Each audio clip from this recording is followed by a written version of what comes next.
We're just taking our positions.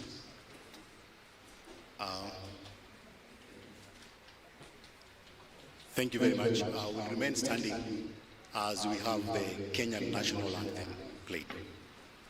DJ.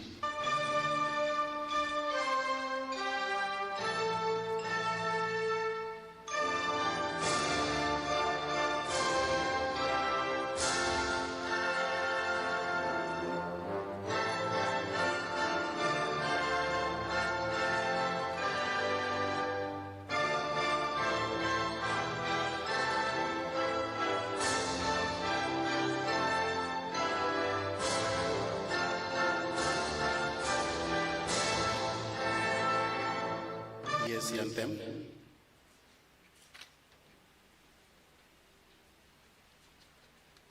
DJ, here's the anthem.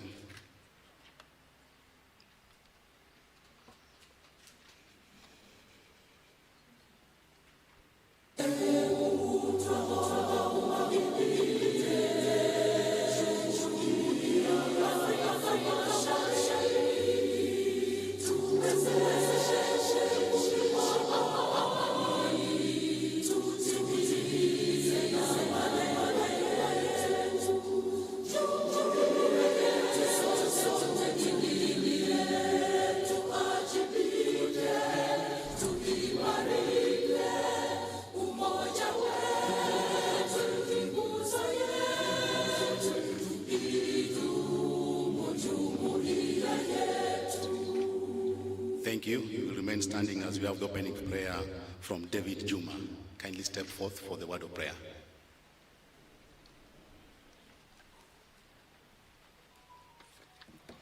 Thank you, everyone. Let's bow our heads. All faiths observed, we're going to pray. Thank you, Father. We come before you this morning. We bless your name. We want to remember our country, Kenya. Father, be with us. As we have this summit, Father, bless our country, Kenya. Bless our leadership from the President, Deputy, and all the officers. Here with our governors, Father, give us wisdom. Give us pleasure to do this meeting. All the activities in this conference, Father, we bless your name and we ask for your wisdom and blessings upon our lives. As we work with our sponsors that have made it happen as well, Father, bless them. Provide for them, continue blessing our businesses. For all the activities that will happen here, Father, we commit everything unto you and we ask for your blessings in Jesus' name. Amen. Kindly, let's take our seats.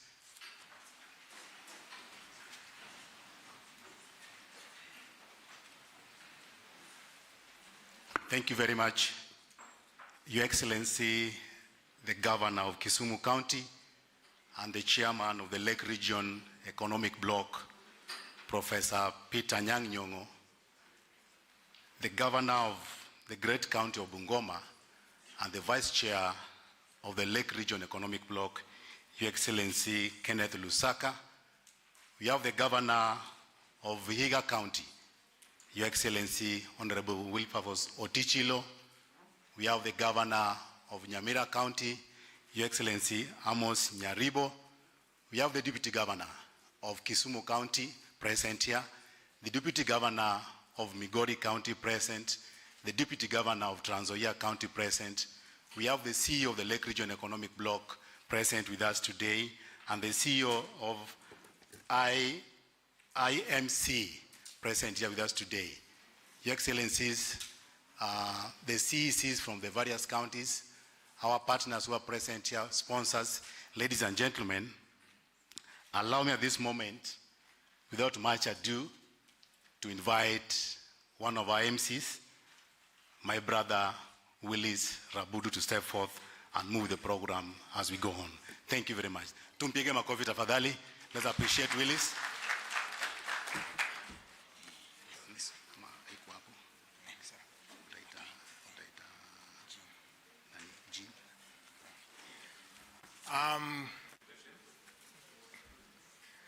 Good morning. Good morning. I hope we are all doing well. This really feels like Obama with this thing here, but I hope everybody's doing okay. I've also just been informed the CS Treasurer has arrived, so we're expecting him to come in at any moment.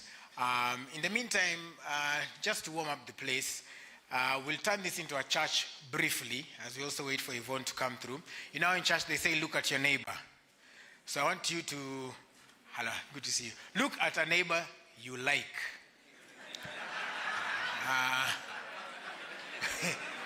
Sasa hapa mbele sijui tutafanya nini. But since you're all LREP tunapendana, but uko nyuma, look for a neighbor you like. And then tell them, first of all, say, hi neighbor. How are you? Very good. Now repeat after me. Dear neighbor, if you knew who I will be tomorrow, you would take me for lunch today. But because Jean is paying, you can eat for free. Karibuni sana. We are hoping to have, no, we're not hoping, we will have an amazing day today. All protocol has already been observed. So I'd just like to welcome you officially to this summit. It's so amazing always to see people coming together and to come together for business, especially at such a time in our country where, people are always thinking about, money, the business ideas, innovations, concepts, and to see how that can now come and merge together. It is a beautiful thing to see people come together, which is also another thing that is rare in business. But what we are aiming to achieve here is collaboration and not competition. Say, wacha niseme tena kama kanisa, say collaboration. You have to say it with that. Tuko kwa Kisumu, so you cannot just say Kagima you don't know. So say collaboration. Yeah, it needs to sink in. If it comes from within, it becomes better. So I want to move the program along. But at the end of this, we are hoping that we'll have functional business ecosystems. We're hoping we'll have relationships between business, governments, so that we can, those of you who are out here, I hope you've got some time to go through the exhibition to see how that is working. We are hoping that we'll also have as sort of a data pool, a list of these ecosystems, so that it's easy for us to relate together in terms of business and see where we can collaborate and move everything forward. So with that in mind, I'd like to invite Jeanette Oromo, who is the CEO of IMC People, to come and give her remarks. Makofi tafadhali, makofi. Yes, makofi tafadhali. Karibu Jean. Good morning, everyone. I was a bit worried that the microphone would be short, but this sounds and looks okay, so I hope everyone can hear me. I hope everyone is excited to be here today. Thank you. As mentioned, we are all really glad to be here today. Just as I was thinking through, as Willis was talking about collaboration, yesterday we were joking and saying, competition is dead, and collaboration is the new competition. Okay? So please allow me to proceed. Your Excellency, Professor Anyang' Nyong'o, Governor of Kisumu County and Chairman of the Lake Region Economic Bloc, Your Excellencies, all the governors present here today, members of the county executive committees who are present with us here today, distinguished guests, ladies and gentlemen, good morning. Welcome to the first ever Business Ecosystem Summit, the first of a kind in Kenya and also in Africa.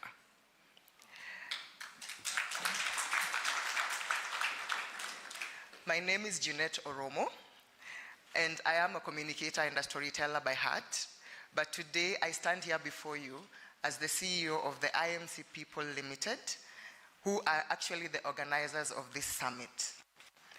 It is truly an honor to stand before each and every one of you as we embark on a journey to explore one of the most transformative and powerful concepts driving innovation, growth, and prosperity in the modern business landscape. I think all of us can agree that post-COVID changed a lot of things, but not so much because we all know that change is the only constant that we all have in our lives. This day has been a long time coming, and has only been made possible through hard work, commitment, collaboration of the many players here today, and people who value such forums in driving businesses and economic growth. Let me start by expressing my deepest gratitude to our official partners, that's the Lake Region Economic Bloc, led by their CEO, Mr. Victor Nyagaya, for your support and diligence in making this event a reality, and your help and just being part of this has been noticed and recognized, so thank you.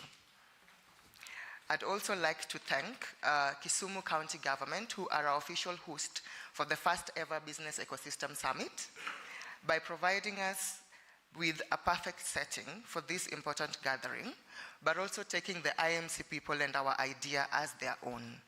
Thank you very much. I would also like to just acknowledge and thank every single person in this hall, because it means that you saw something that you could resonate with.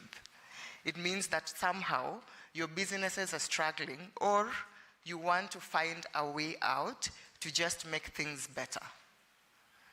Ladies and gentlemen, the world of business has evolved significantly over the years, and today we find ourselves in a cusp of paradigm that is reshaping the way we think about value creation and competitive advantage.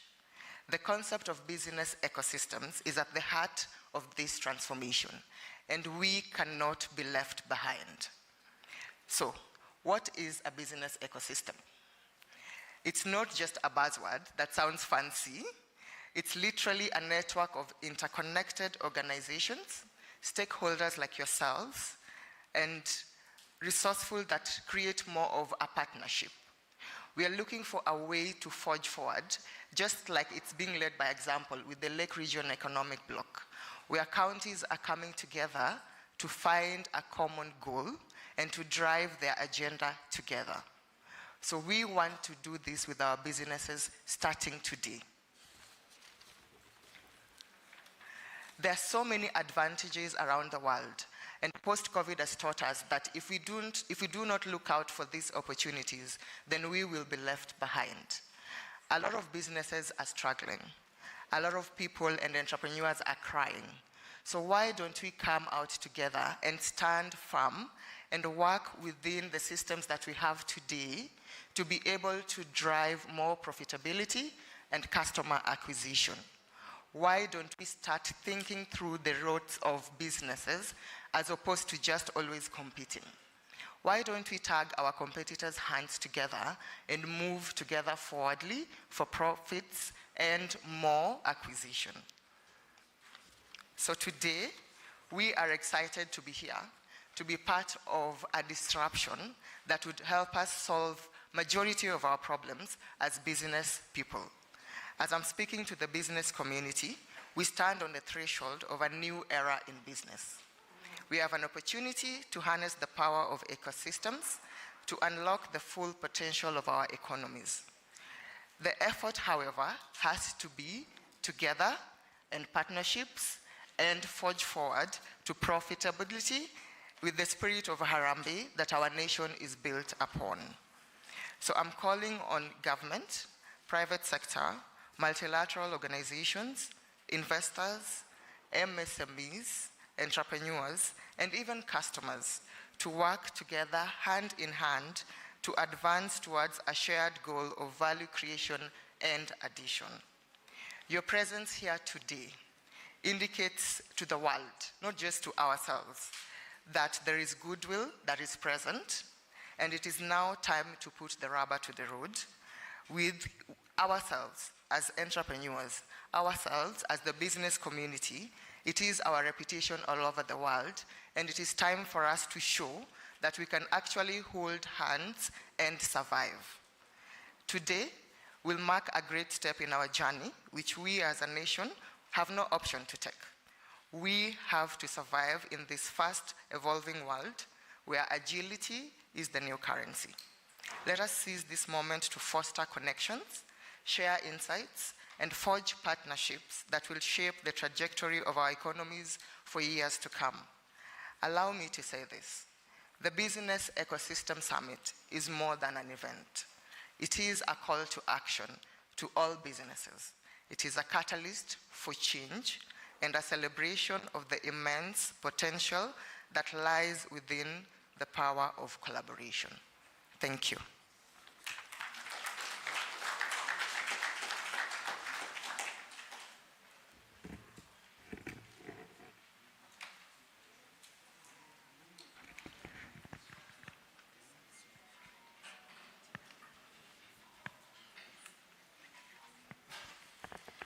Okay. One more round of applause for Jean, please. Amazing, amazing, amazing. Right, like she said, it's always important. I think today, the theme that will continue to go around is that it is not about competition, it is about collaboration. If there is a take-home, among many other things that you will take home today, and you listen to amazing speakers give their keynotes and amazing plenary sessions, let that be one of the things that you take home. All right, so I know also amongst here we have several CECMs.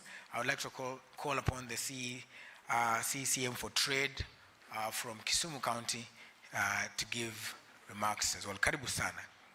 Makofi tafadhali, makofi tafadhali. Yeah. One more round of applause as she comes.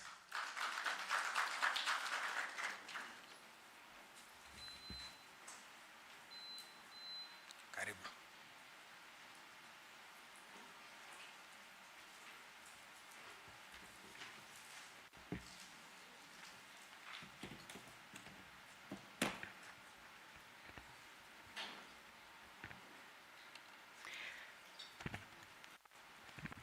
May the peace, blessings, and mercy of God be with all of us. To your excellencies present, to the organizers of this summit, the IMC people in partnership with Lake Region Economic Bloc, to all Waziris present from the Lake Region Economic Bloc, I salute you all and I welcome you to the great county of Kisumu. I wish to appreciate this partnership and especially it being the first of its kind in Kenya, in Africa, and being hosted in Kisumu. I salute IMC. And as you've been told, the purpose of us gathering here today is purely to accelerate business growth through collaboration and not through competition. Mine is to ask all of us to grab this opportunity, a rare one, a unique one. To everybody who is present in this room, treat this as a very important occasion and learn, network, explore as many opportunities as possible. Together, let us build a strong ecosystem so that when we leave here, we are assured that we are indeed partnering for a better future. Thank you very much. Karibuni sana Kisumu. My name is Farida Salim, Waziri in charge of Trade, Tourism, Industry, and Marketing. I have seen my colleagues have just come into the room, and I also welcome them to this auspicious occasion. Thank you so much. All right, they say that it is very important to lead by example, yes? So, is that true? Yes, leading by example is important, right? Very good. And I will do so. Allow me to take this opportunity. So to prove to you that it is about collaboration and not competition, I will introduce my co-MC who now works for a competing TV station because I'm in TV 47. But she is also here. Ladies and gentlemen, a round of applause for Yvonne Okwara.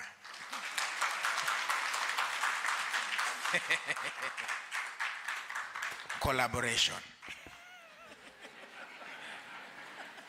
Just don't tell my boss that.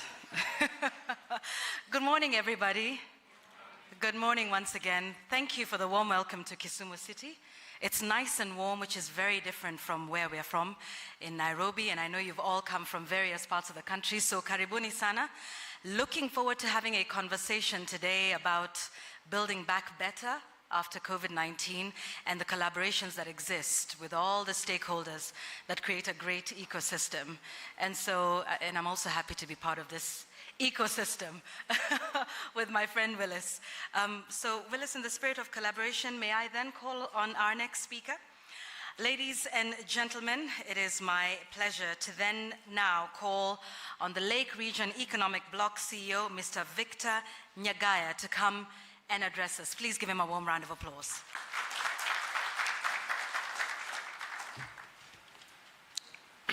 Thank you, Yvonne. I want to take this opportunity first and foremost to welcome Excellency governors who are present here, led by the chair, His Excellency Governor Professor Peter Nyang'nyong'o, and his vice chair, the governor of Bungoma, Excellency Governor Lusaka, and seated next to him is Governor Otichilo, Governor Amos Nyaribo, and all the deputies of Kisumu, Excellency Deputy Governor of Migori and Trans Nzoia. You are all welcome together with Jeanette. I want to be very brief. First and foremost, I am excited that we are hosting this conference here in Kisumu, the first of its kind, like you've been told earlier by Jeanette, in this part of the world. And it's exciting because it's a new trend that has not been practiced, but we want to see, as my brother there has just said, it's not competition.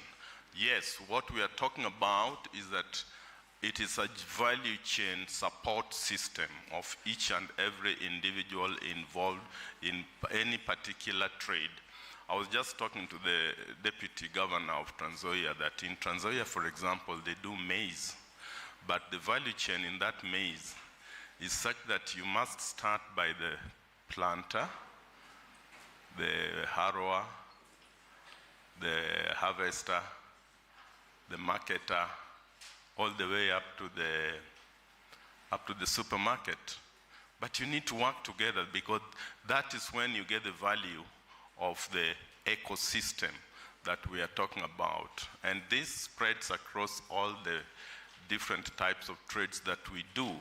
I don't want to talk much because I'm not an expert on trade matters, but really the truth is this is something that is going to open up not just the Lake Region Economic Bloc, but the entire country. We envisage that once this is rolled out properly, it will be the destination for other blocks to come and see what actually happens and how it works. For us in the Lake region, we are lucky and happy that we have a lot of support from the Excellency governors who have been working with us all this while. We just recently in Migori launched the Lake Region Cooperative Society. That is definitely going to be a game changer the moment it picks up, because then it will be real partnership, not competition, because we want and we intend it to go all the way to the grassroots. So I don't wish to take more than that, other than to welcome you all in this wonderful city of Kisumu. We are happy that Meeting after meeting is following up here in the Lake region. Next weekend, we shall be in Kakamega for a national sugar conference. And we are welcoming you to come and talk with us, and we come up with new ideas on how we can improve this sugar sector.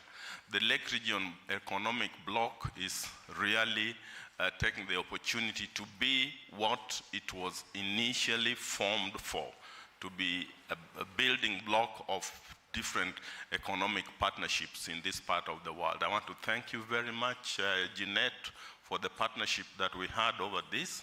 And thank you very much for the organization and the partnership we had together since you came to my office and we did an MOU. It has now come to fruition, and I thank His Excellency Chair for the support that he gave this partnership once it was signed into an MOU. Thank you very much and welcome to this conference. Thank you very much.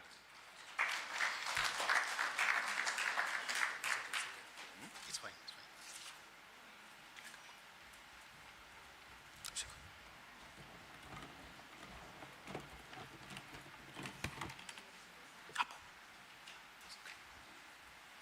Okay, clap your hands for another example of collaboration that you've seen here. All right. Well, first of all, before we invite the next speaker, I'd just like to say a big thank you to some of our sponsors, of course, LREB. We also want to thank our platinum sponsors, the European Union, the KCIC, AR Insurance, our gold sponsors, APSA, our silver sponsors, ICEA Lion, Kipchimchim Group, EPZ Dada, Aga Khan, Kisumu, Kisumu Specialist Hospital, City View Outdoors Kenya, and Kenya Power, hata kama Friday. Mungu awabariki. Our supporting partners as well, Red Bus, KNCCI Kisumu, Jubilant Stewards of Africa, United SMEs Association of Kenya, Agribiz, of course the beautiful Ciala Resort, and later on Sarova Imperial Hotel in Kisumu. Right, so now it is my honor to introduce the Vice Chair of the Lake Region Economic Bloc, which is LREB. Let's give a hearty round of applause for His Excellency Honorable Kenneth Lusaka, who's the Governor of Bungoma County. Makofi tafadhali.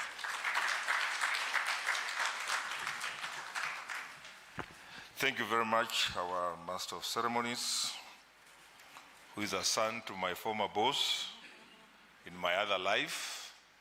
I'm right, I hope I'm right. Our chair, colleague governors, deputy governors, and from there allow me to ride on the protocols as already observed in the interest of time. First Lady Kisumu, before I make my brief remarks as a chair, you know, always those who listen to me, I say you must keep it as brief as a miniskirt. Short enough to arouse interest, but long enough to cover the subject matter. So may I invite Governor Nyaribo from Nyamira to come and make a few remarks before I proceed. Governor Nyaribo.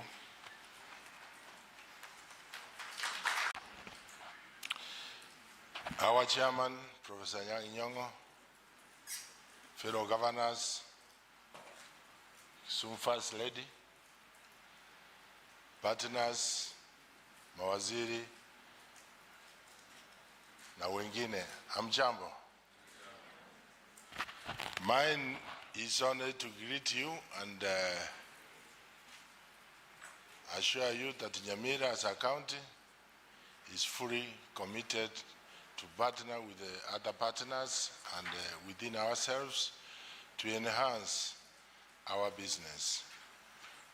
Because if we don't come together and share the advantages of each, then we perish together. As Anteni, as we deliberate, I wish you success. Thank you.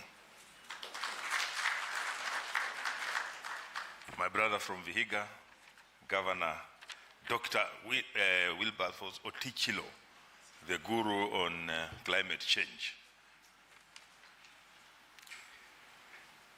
the chair of the Lake Region Economic Bloc, the vice chair, my colleagues, CEMs who are here from trade, and all the business community who are in attendance. Mind to say, I'm very happy to attend this rare summit. And I'm specifically excited because the summit talks about Business Ecosystem Summit. The word ecosystem is borrowed from the environmental sector. And the ecosystem in ecological terms is the interactions of living organisms with their physical environment. So I'm happy the business community is now realizing that it's important for us to work together the way nature works seamlessly without any problem. So I'm very happy to be here. Second, I want to say that this is a unique meeting because as a country, we are rearing to become an industrial country. And as the better government, that's the bottom-up economic transformation agenda, they have come up with the aggregation and industrial parks in every county. So it would be very nice to form an ecosystem to ensure that all these industrial parks work in synchrony to ensure there is no duplication, but ensure that there is complementarity in what we do. So I'm very excited to be here today, and I look forward to the deliberations of today. Thank you. Let me allow the deputy governors just to be upstanding so that you can say your names, at least.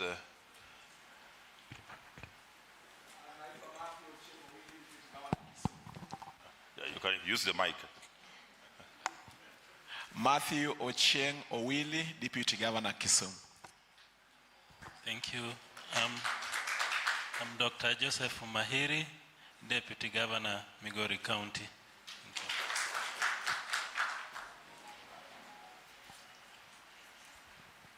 Philomena Kapkori, Deputy Governor, Trans Nzoia County. Thank you. Another deputy?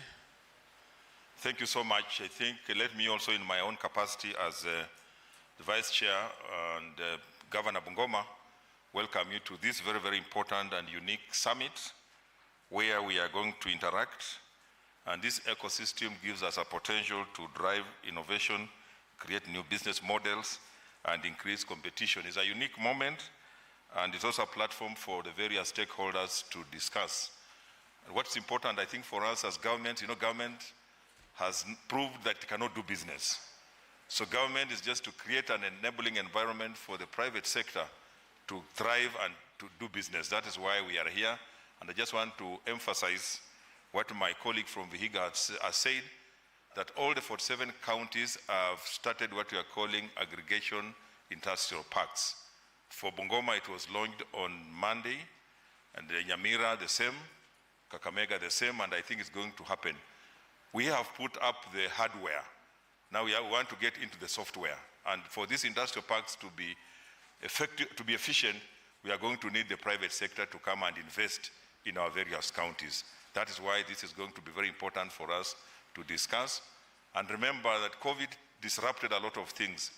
COVID also taught us very many things, like we were all equalized by COVID. Even the president could not fly anywhere with it, despite the presidential jet.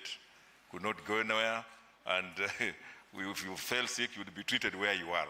And hence, the importance of every county in this country building its own capacity in terms of business and other opportunities that are there, so that should COVID come back, God forbid, we are able to be self-sufficient in all aspects, in business, medical, and all that. So with those very few remarks, I don't want to outshine 48 laws of power, rule number 1, do not outshine your master. That is why I have survived in the system to date, to be the governor of Bungoma twice, and to have been the Speaker of the Senate. I have observed that rule. Anytime you go against it, you will not succeed, you will fall. Karibu my chair.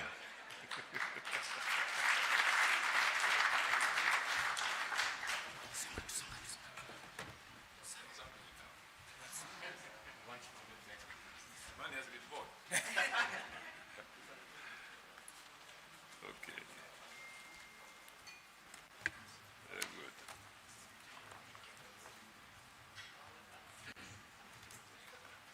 Yeah, okay.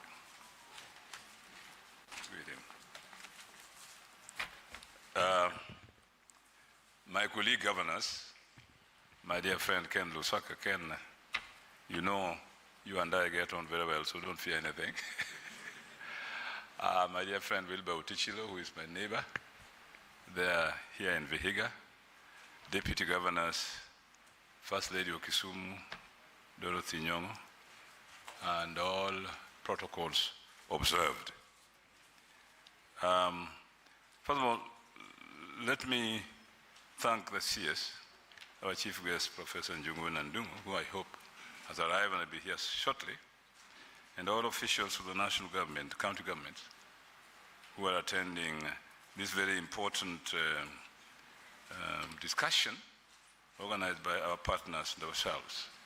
So I thank you very much for bringing us together to talk about a very important matter.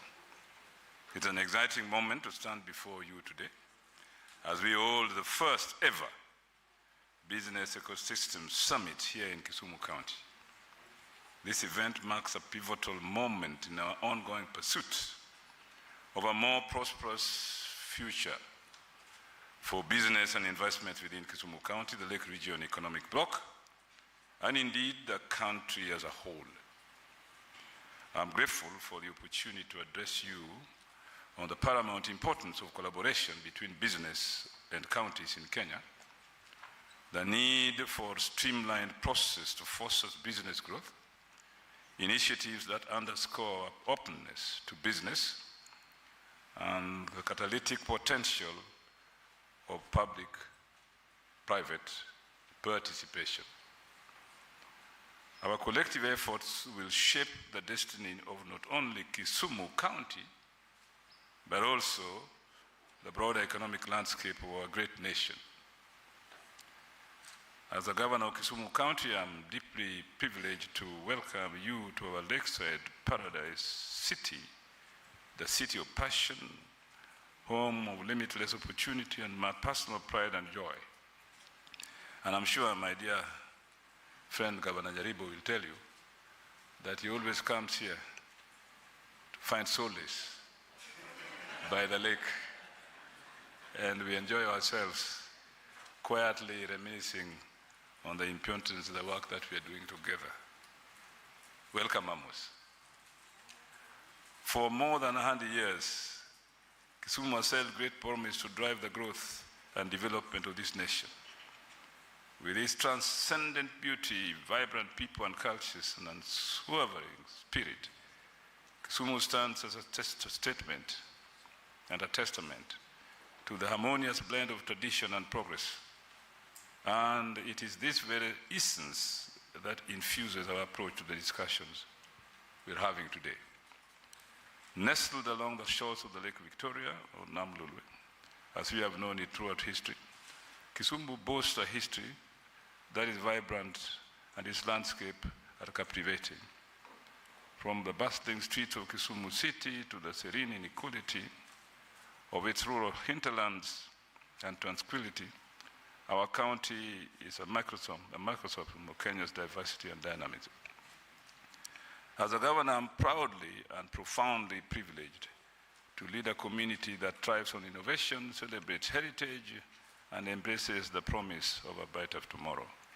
And that is the importance of the conference today, that we all want a brighter tomorrow for our nation. Kisumu County is not merely a geographical entity, it's a living testament to the indomitable spirit of its people. The county's evolution from a humble trading post to a burgeoning economic hub is proof of the dedication and resilience of its citizens. Our shared journey has been marked by significant milestones that have propelled us towards becoming a nucleus of economic activity, innovation, and inclusive growth. It is within this thriving tapestry that we convene today under the banner of the inaugural Business Ecosystem Summit. As such, I encourage you to celebrate not just the geographical and cultural wonders of Kisumu County, but also to exploit the boundless opportunities that arise when collaboration, innovation, and inclusivity converge. Our discussions over the course of this summit will center on the pivotal role of collaboration between business and counties, the strategies to streamline process for enhanced business growth, the initiatives that underscore our commitment to an open and thriving business environment, and the catalytic potential of public-private partnership. Allow me, therefore, ladies and gentlemen, to dive right into the vast waters of collaboration that will, without a doubt, mark the future of business and economic growth within Kisumu County and beyond. I have the duality and privilege and responsibility of wearing many hats as governor of the great county of Kisumu, chairman of Lake Region Economic Bloc, and the UCLGA Vice President of East Africa. In these capacities, I've come to witness firsthand the power of collaboration to spur growth. This is where the power of collaboration shines brightest. It is no longer feasible for business to operate in silos, detached from the larger tapestry of the economy. Whether embroiled in competition or fostering collaboration, it is clear that no business and just no man is an island. Similarly, county governments must view themselves as active participants in this collaborative symphony, orchestrating an environment conducive to growth and equality and equity. Kisumu County understands this symbiotic relationship and is steadfast in its commitment to building strong bridges between business and government entities. The Lake Region Economic Bloc likewise understands this important relationship of building partnerships between business, government entities, and private sector. Our vision as the Lake Region Economic Bloc is very clear. Through collaboration, we unlock new avenues for growth, innovation, and shared prosperity.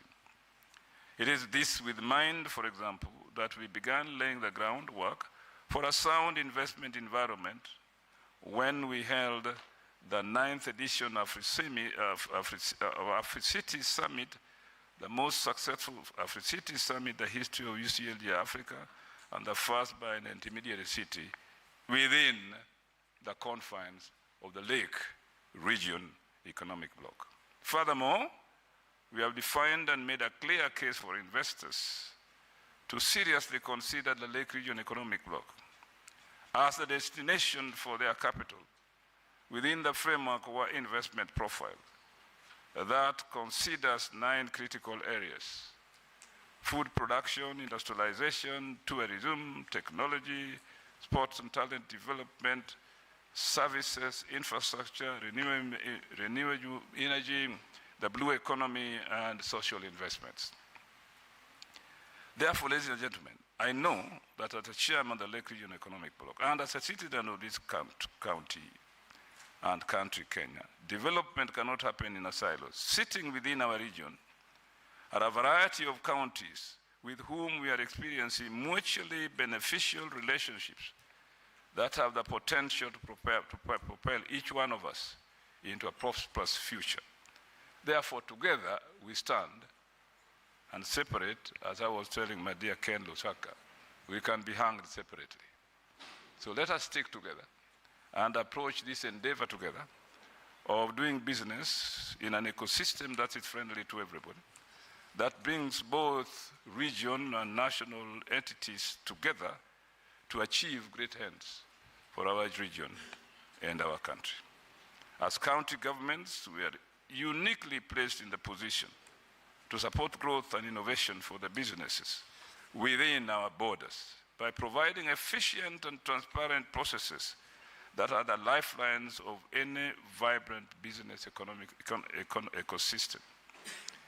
We in the Lake region reinforce each other and learn from each other on how to create this environment of transparency and accountability, and county governments that work, so that as a region we can have synergy and cooperation to sustain and aid an ecosystem friendly to all business entities.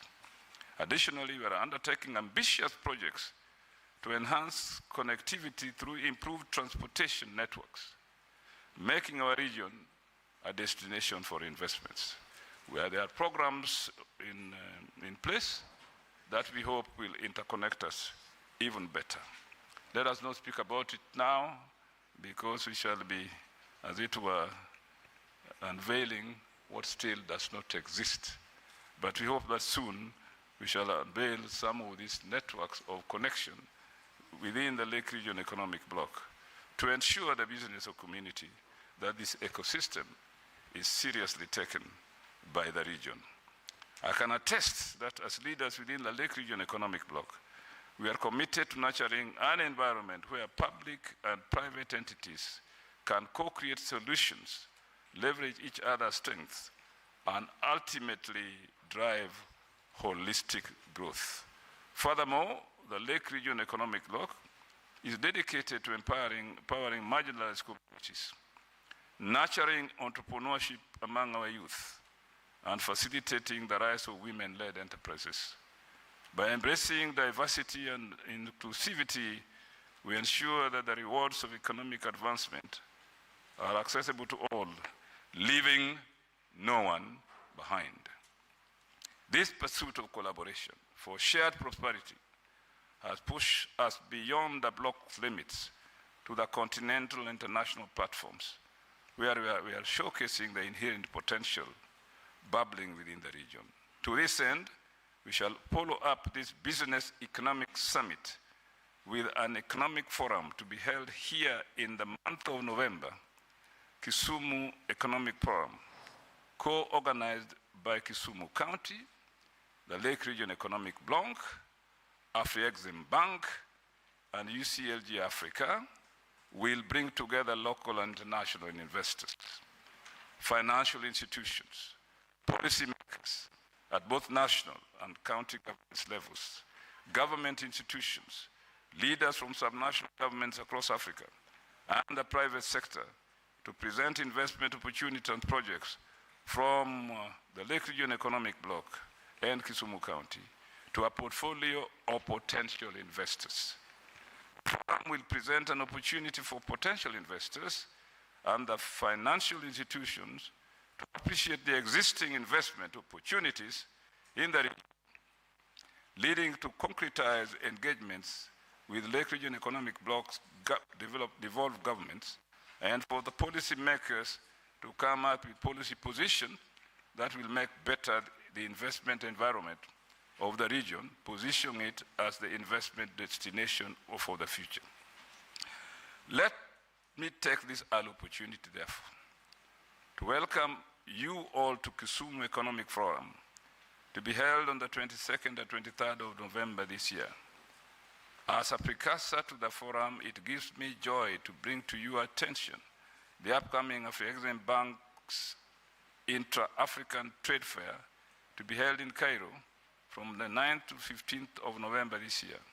As part of our vision and duty to expand our collaborative network, it is my duty as your Vice President for East Africa, under the framework of the membership of UCLG Africa, to extend an invitation to you all, LREP counties and the business community, to converge in Cairo for this third trade fair convened by Afri-Exim Bank and after. Let us take that opportunity to aggressively market the upcoming Kisumu Economic Forum and showcase the Africa and beyond our investments, potentials, and endowment. In conclusion, therefore, before you get too tired of my voice, let us recognize that collaboration is not just a strategic choice, it's an imperative for the future we aspire to build.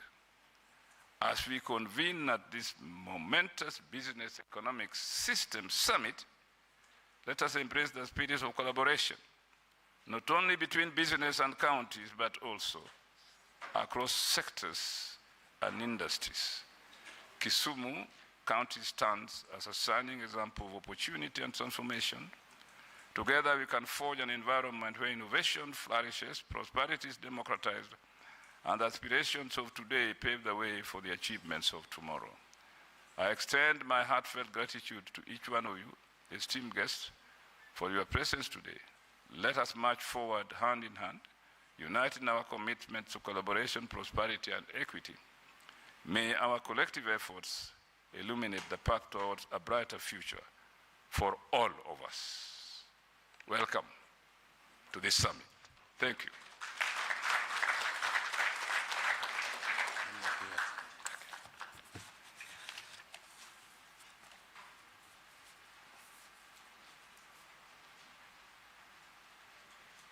Let's have another warm round of applause for the chair of the Lake Region Economic Bloc and our host here today. And just to reiterate, I believe if everything that we commit to here today comes to fruition, then the Lake Region Economic Bloc could be used as an example to the other regional blocs in the country and indeed spur economic growth and development across the country. It's about working collaboratively and together. In the spirit of that, we're going to have a few conversations today here with people in various sectors. In the private sector, we'll also be hearing from those in county governments. And so I would like us to go into our next conversation. Don't worry, I know I am probably standing between you and your lunch, but trust me, whatever we're going to discuss here will be extremely important and will then help you to go into the lunch break with some great reflections and some networking thereafter. So this next session involves members of the private sector, and we'll be taking a look at what it takes and what they need to be able to create a business ecosystem that spurs growth and development.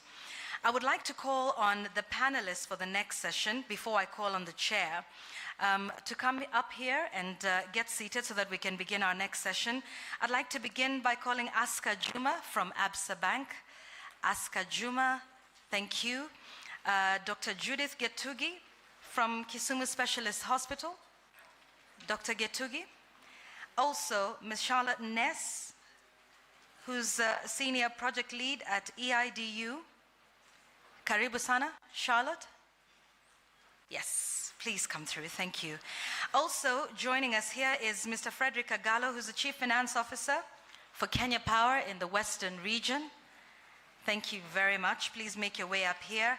And last but certainly not least on this panel, we have Mr. Joseph Murabula, who's the CEO of the Kenya Climate Innovation Center. If we can have all of you come up here so that we can begin the conversation. I'd like you to give them a warm round of applause as they take their seats. We're looking forward to hearing what sort of support each of them is looking forward to. Maybe we can just fill the first seats. We can take those first ones. We can move a little closer. I know there's more seats than there are of us. Please, make your way up here. And as we get seated, we could just sort of fill the seats, if you don't mind, ma'am. Yes, great, super. All right, we will get to that conversation in a moment, but to set the stage for this particular session, I would like to call on the chair of this panel, and that is Justin Koskei, who's the managing director at AAR Insurance. He's had an impressive career spanning over 13 years in the insurance industry and has exhibited exceptional leadership capabilities, evident in his role as managing director, where he provides strategic and operational support for the company towards its objectives. Ladies and gentlemen, please let's have a round of applause for Mr. Justin Koskei, the managing director, AAR Insurance. Karibu sana.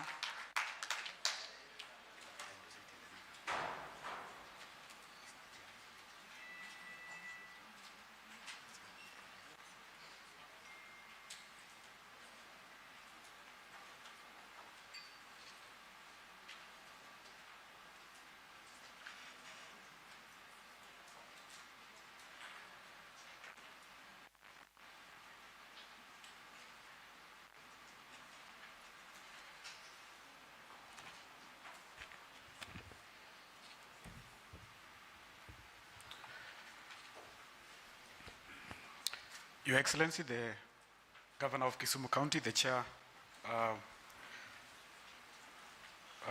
the Lake Region Economic Bloc, representatives from the national government, representatives from the county assemblies and county governments, my colleagues, business leaders, members of the fourth estate, and everyone else represented here today, all protocols observed. Good afternoon. We're glad to be here today. It's a dynamic and accelerating forum where we expect to have ideas intertwined today, where we expect that we forge the first steps among so many other initiatives that we've done before to collaborate in an ecosystem that is long overdue. We've seen this a lot in many other parts of the world, and even in many other sectors, that I think this is a culmination of a significant milestone where now we see collaboration and partnerships now beyond businesses in the same sector to businesses in different sectors, and up to the level of governments and separate parts of the governments helping and supporting the private sector and also other governments. So we really salute you all for this initiative. We salute the CEO for IMC, the chair of this, the Lake region, the governor, and everyone else who has made this a success. As the MDAR Insurance, I'm thrilled to be part of this incredible convergence. And we are great that from the insurance perspective, and especially the healthcare space that we play in, that we are here to be able to participate and be part of the next phase of the opportunities that this. We also like to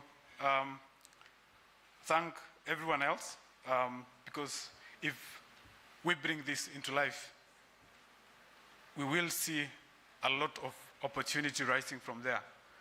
We believe as AR Insurance and as the business community that, as mentioned before, we are no longer competing.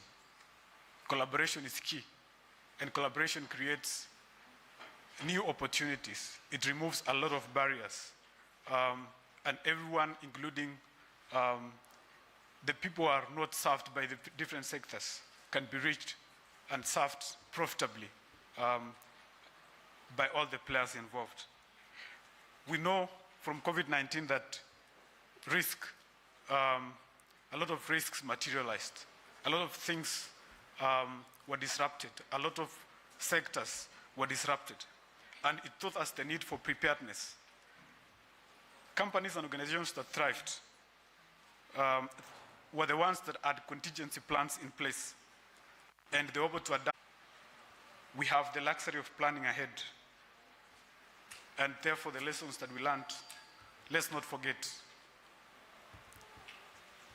The African adage aptly puts it that if you want to go far, fast, you go alone. But if you want to go far, let's go together. So I believe this is aligned with today's team for partnering for a better future. So we therefore have better systems now. We have ability to fortify our systems, strategize, and build partnerships that can weather the storms that are coming in future. Our planet is going through a lot of changes brought about by climate change. Our communities are suffering from a lot of challenges, not just brought by climate, but also by the manner of governance, interactions, and ways of doing things.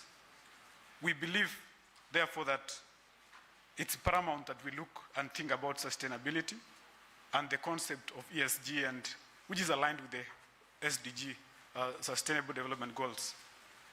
So the pandemic did highlight that how our prosperity is intertwined with our planet's and society's well-being. If we embrace responsible practices, reduce waste, and support local communities. These are not just buzzwords.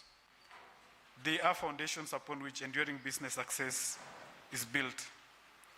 The success of our communities, our families, of our small businesses leads to the success of our communities and our businesses. When businesses succeed, the government succeeds, and also the whole country, the nation succeeds, and the whole world succeeds. At AR Insurance, we are on a mission to prove that success is not just about numbers. It's about embracing the triple bottom, the three, and don't confuse that with what was said about three things. We have environmental stewardship, we have social stewardship, and a legacy to live for our generations socially. So we have to be responsible as well. So responsible businesses require us to practice this and ensure that we reduce waste and emissions, not just as buzzwords, but a serious commitment to a sustainable future. At AR Insurance, we have come down to the ground.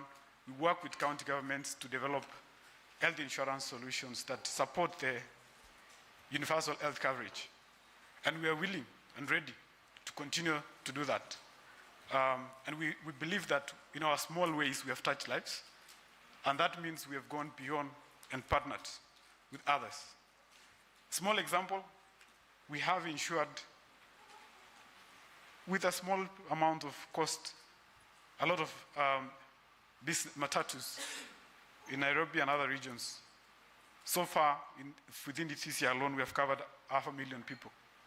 And we ensure that we evacuate them whenever there's a road accident.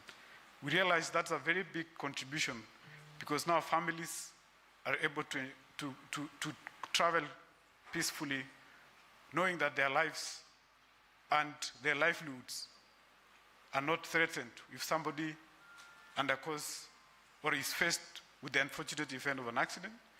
And at the same time, ensure that coverage that we have does not take back our business and our communities back to poverty. They have worked so hard. Counties are helping them with business forums and business parks, marketplaces and all that. But things can go wrong so quickly because of an accident, illness, and things like that. And all these forums are avenues that we think that we can add value. So let's not just dream for a better world. Let's build it one idea, one partnership, and one sustainable step at a time. So we believe that in the dynamic landscape of today's business world, the concept of creating functional and investor-ready ecosystems as a game changer. So I think this is really something to be considered at a national and county government level. The allure of these thriving systems are irresistible to an investor. These are not just attractive, but they're magnets to growth. Investor-ready ecosystems aren't just about fostering business, but about nurturing an entire economy. When brilliant minds collaborate, startups are nurtured and established businesses expand. So smaller businesses get to engage with the bigger players and create jobs, which is the #1 priority for any of our businesses and our organizations. Stimulate spending and propel economic engine forward. So as we plan for the future, let's not underestimate the power of these interconnected ecosystems to create multiplier effect that benefits all of us. This inaugural business ecosystem is the beginning of a more extraordinary things for our country, and we believe that all the chambers of businesses that are here, all the associations, all the partnerships take that into considerations. We have a unique opportunity to treasure and for partnerships and explore opportunities. In conclusion, I'm excited to be part of this journey. We're also excited as AR Insurance, and we're here to ride the wave of innovation, collaboration, and inspirations right alongside you all. And this is definitely a stepping stone towards a future that is grafted in unity. We are not just spectators, we're going to be orchestrators, change artists of innovation. We believe that we can be architects of a sustainable growth. And as we navigate the uncharted waters, let us carry the lessons that we have picked in the last 3 years, the wisdom of preparedness, the spirit of collaboration in our arts.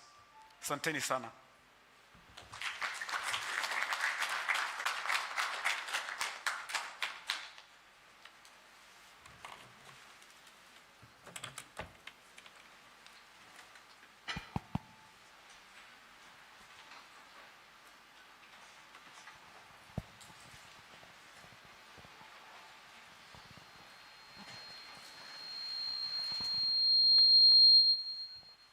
Is that me? Hopefully not. Thank you. And thank you very much, Justin Koskei, for that. I would like us to get into the conversation, and thank you for joining the panel. And just perhaps do a round of introductions. Because you have spoken, Justin, I'll give you a minute. We'll start with the lady right next to you. Tell us about, as you introduce yourself, I think the opening round question I have for everybody is, since the pandemic started, what sort of lessons did you learn in terms of two things, innovation and collaboration? Thank you so much, Yvonne. I'm so happy to be here. My name is Dr. Judith Getugi, CEO at Kisumu Specialist Hospital. So in answer to your question, COVID taught us a lot of things. One, that maybe we could actually work from home, and in 2023, maybe not. But also, we learned that we could rely on digital systems, digital solutions. So aside from that, we also realized you do need a healthy workforce for the economy to grow. So being in part of business ecosystem, of course, we have to rely on healthcare. Healthcare is a big driver for business to grow. So we have to focus on what is it that we can offer the public? What is it that we can offer the community in terms of healthcare? In terms of innovation, when you look at innovation, people have to be healthy to be able to create, to be able to collaborate, to be able to transform. So that's why I say healthcare is a cornerstone in business ecosystems. But one thing that we can actually learn from COVID is having a common goal. Having that common goal, because when COVID came about, we realized we have a common enemy that we have to work together and succeed against. And that's why governments came together, organizations came together, NGOs came together, and developed solutions for problems that we are facing. So having that common goal, I think, would be a way to succeed if we were to set up a business ecosystem in the LREC, but also for Kenya as a whole. Yep. All right, thanks. And perhaps we could also, we'll come and talk about now how that collaboration can work between private and public sector. For you, your thoughts around collaboration and innovation in the private sector and with respect to the space you're in. Thank you, Yvonne. So my name is Charlotte, and I work for a company called IDO. And I'm assuming not all of you here know what we do. So a brief introduction. IDO is a digital learning platform, and we provide 3 core components to that platform. It's personalized, engaging learning activities. It's also lesson plans and resources for teachers. And both of these are KICD approved and aligned with the CBC curriculum. And thirdly, we also offer data and insight for decision making at the county government level. And to date, we have almost 200,000 learners actively engaging on our platform. And this is thanks to the collaboration with the counties that we're currently in. And that's why we're also here today, because we want to continue that growth that we are on reaching all learners here in Kenya and working together with the counties of the LREB region. And also, lastly, I want to say that we just received our midline results of our RCT that we're running. And we see that learners that engage with our program, they gain an additional 0.8 years of learning in only 6 months. But back to collaboration. Collaboration is absolutely key, and it's the reason why we're here today, because without the buy-in and commitment from the county governments, we would not have reached that many learners. And that's great. It's some good work you're doing. So we've heard from health, we've heard from education. Now let's talk about money, which is a key component, I suppose, that ties all of the sectors together. Thank you, Yvonne. My name is Aska Juma at Absa Bank. I'm the regional manager for agribusiness. We support agribusiness in SMEs. So from where I sit, post-COVID, what lessons did we learn? First and foremost, we learned that we can actually do much work without physically going to the client or going to different premises. That was number one lesson, which in the spirit of collaboration, you find that we've collaborated with different organizations, different partners, where we bring e-extension services to the farmers. By a button from your phone, the youth especially are able to get much knowledge, much information just from that. And this is a post-COVID lesson that we learned. Again, from the post-COVID, we realized during the COVID time, the first sector that was opened was the agricultural sector, so that food could move easily from different regions, different counties.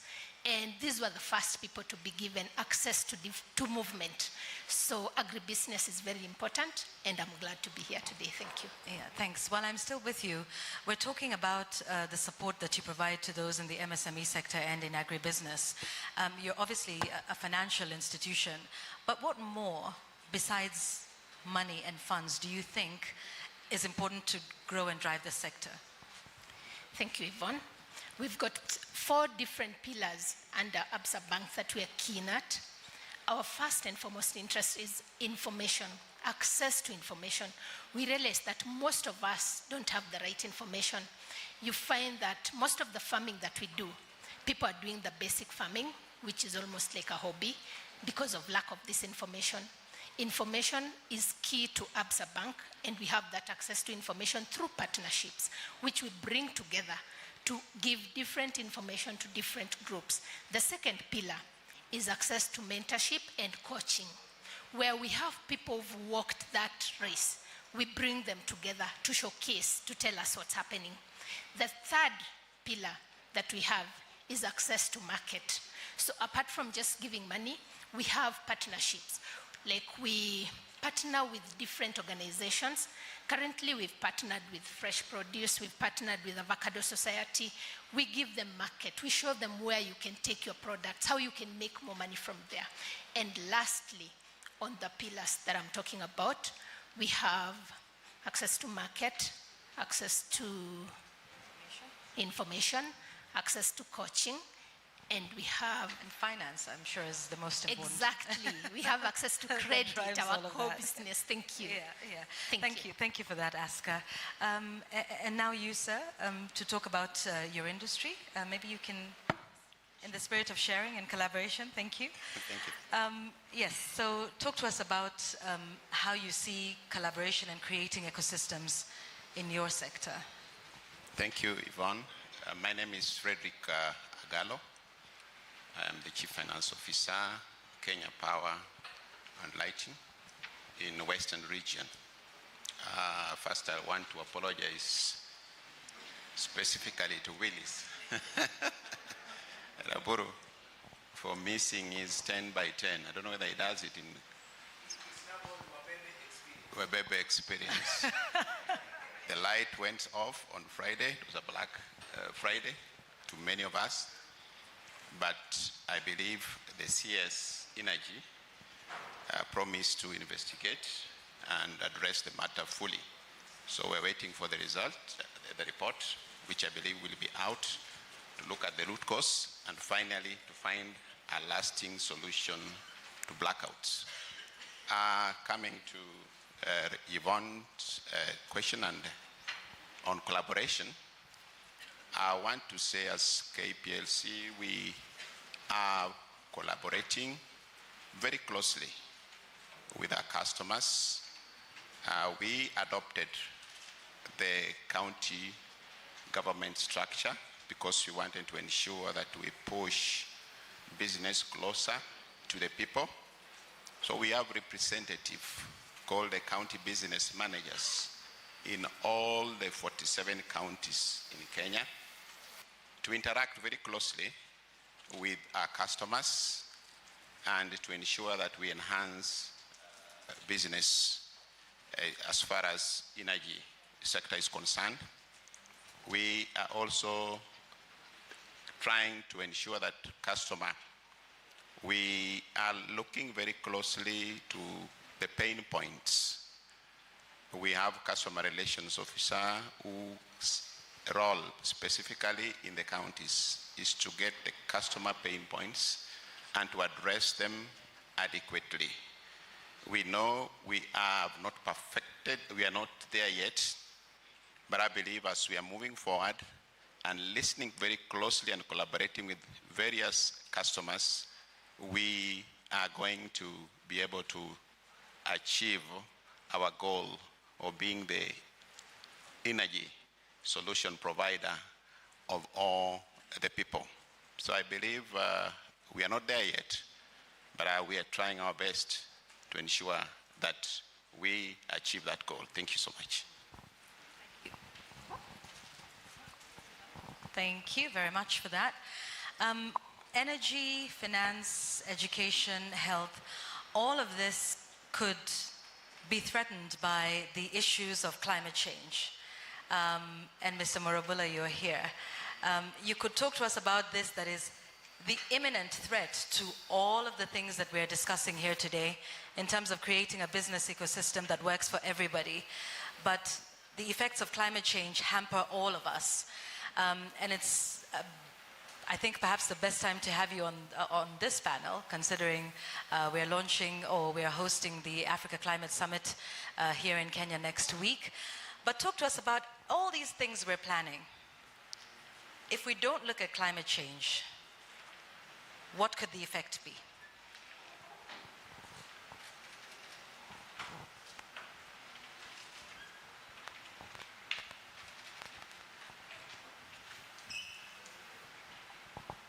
We'll just hand you another one.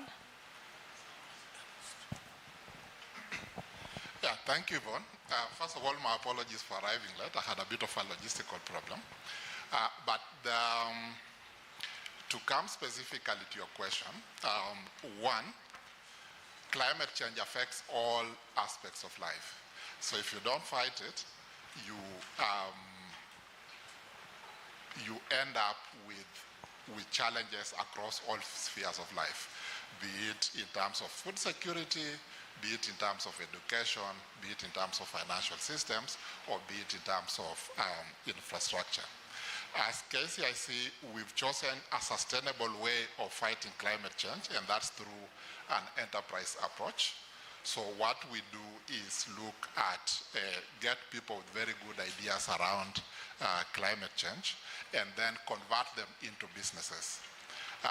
And that, because businesses have more or less an infinite life, if managed properly, then that way you are able to fight climate change on a sustainable basis and on a long-term basis.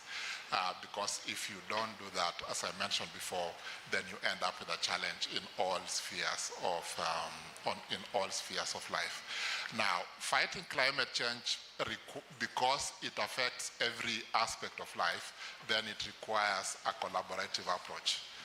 Literally everybody within the ecosystem needs to be involved.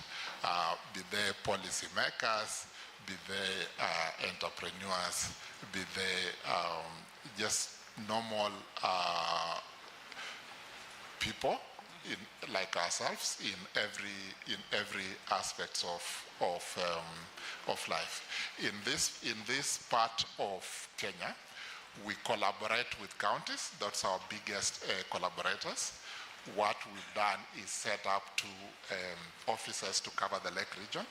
We have one in Bungoma, which is a collaboration between ourselves and the county government of Bungoma. And it covers the counties of the former Western Province. So that we're talking Bungoma itself, Vihiga, Kakamega, Busia, and a bit of Siaya. Then we have an office in Kisii, which is a collaboration between ourselves, the KCIC, and the county government of Kisii, and it covers the counties of the former Nyanza province, that's Kisii itself, Homa Bay, Migori, Kisumu, and Kericho and Narok. And the idea is to be able to fight climate change at the grassroots, use county structures, and then provide the expertise that we have to be able to create enterprises that fight climate change. Thank you. And your history and background is also in finance. So how important is that, and how do you then create that linkage? Because many county governments and national governments, not just Kenya but others, are having to deal with two issues. You have the progress towards development, but then you've also got to put money towards, fighting the effects of climate change. So how do you then start to apportion those finances to make sure that, as countries now start to think of development, then they also have to start thinking of financing the effects of climate change, and it sort of feels like it's double strain on them in that respect. That is true. At the end of the day, because you need to be able to raise money, because that's what financing is about, for you to be able to finance, you need to be able to raise money, then you need the right environment. Okay? And that environment means that governments, including the county governments, have got to be able to create structures and create policies that ensure that whatever financing that comes along has the desired impact. As it is. We have, as KCIC, in all our programs, we have what's called a policy component, and we work with governments to create an enabling environment. So we are supporting all counties in this country to create policies and bills that can be approved through their parliaments, through the county assemblies, in order to support the small and micro enterprises that we work with, because financing will never be effective unless the policy environment is right. Now, how do you then ensure that once you have the right policy environment, you then create the right kind of financing instruments that give you the results that you desire? Now, the ultimate goal is, of course, to fight climate change, and what then happens is that for you to be able to fight climate change effectively, while a lot of money is going to mitigation, you need the adaptation components, because ultimately what we have in this country, Kenya is a natural resource rich country, so you have to channel money to what you'd call the adaptation sectors, that's natural resources, things like agriculture, things like water, because these are the enablers of all the other economic activity.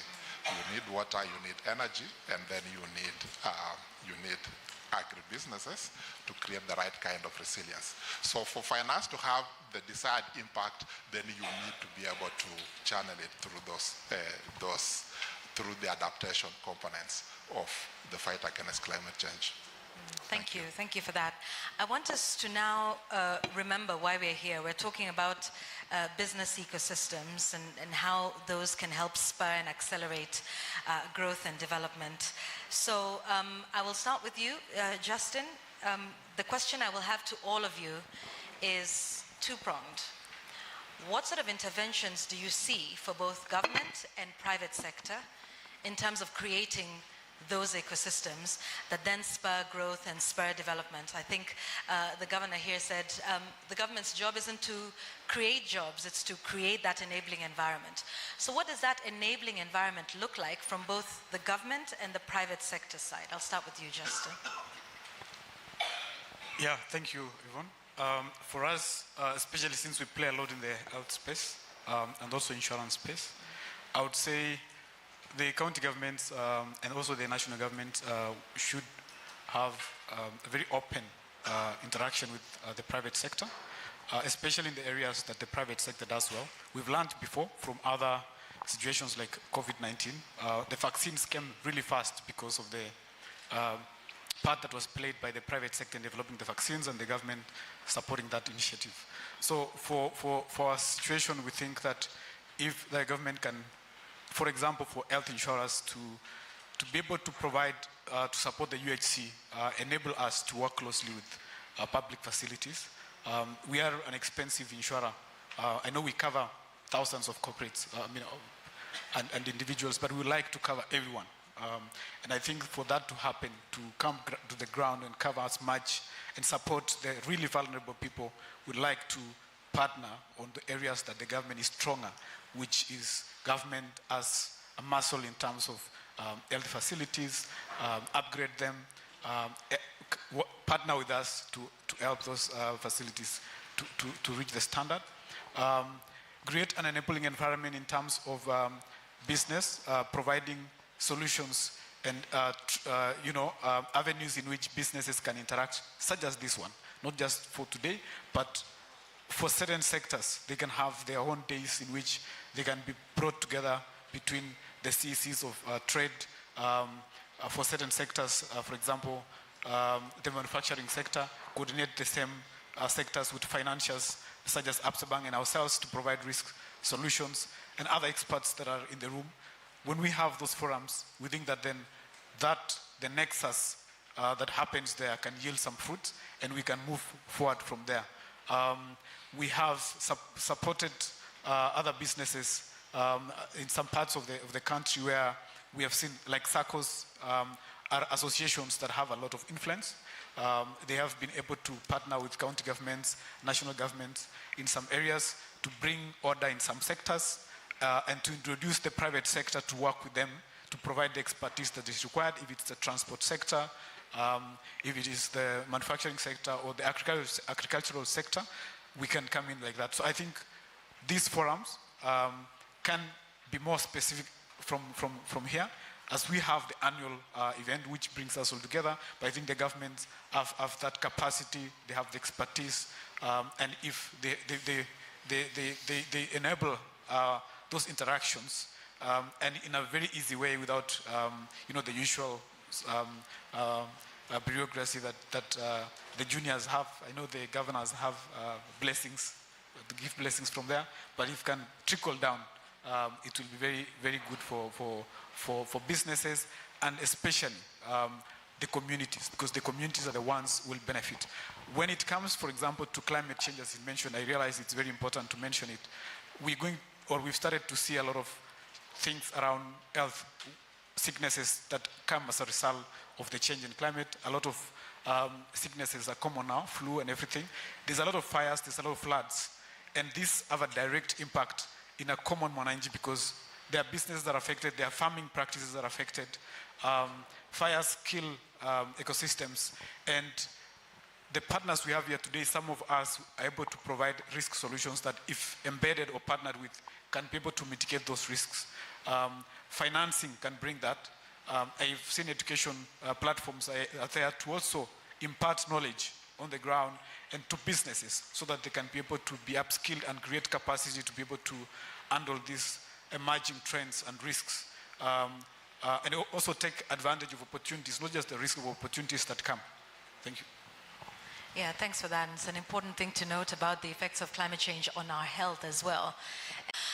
Let's hear from you in terms of, in your sector, private and government, what would be needed to then create that enabling environment? Thank you, Yvonne. I think just as what has been said, for government, I see it in terms of the partnership with sort of like a hub and a spoke system. So basically government is the enabler, the facilitator, the connector to various partners.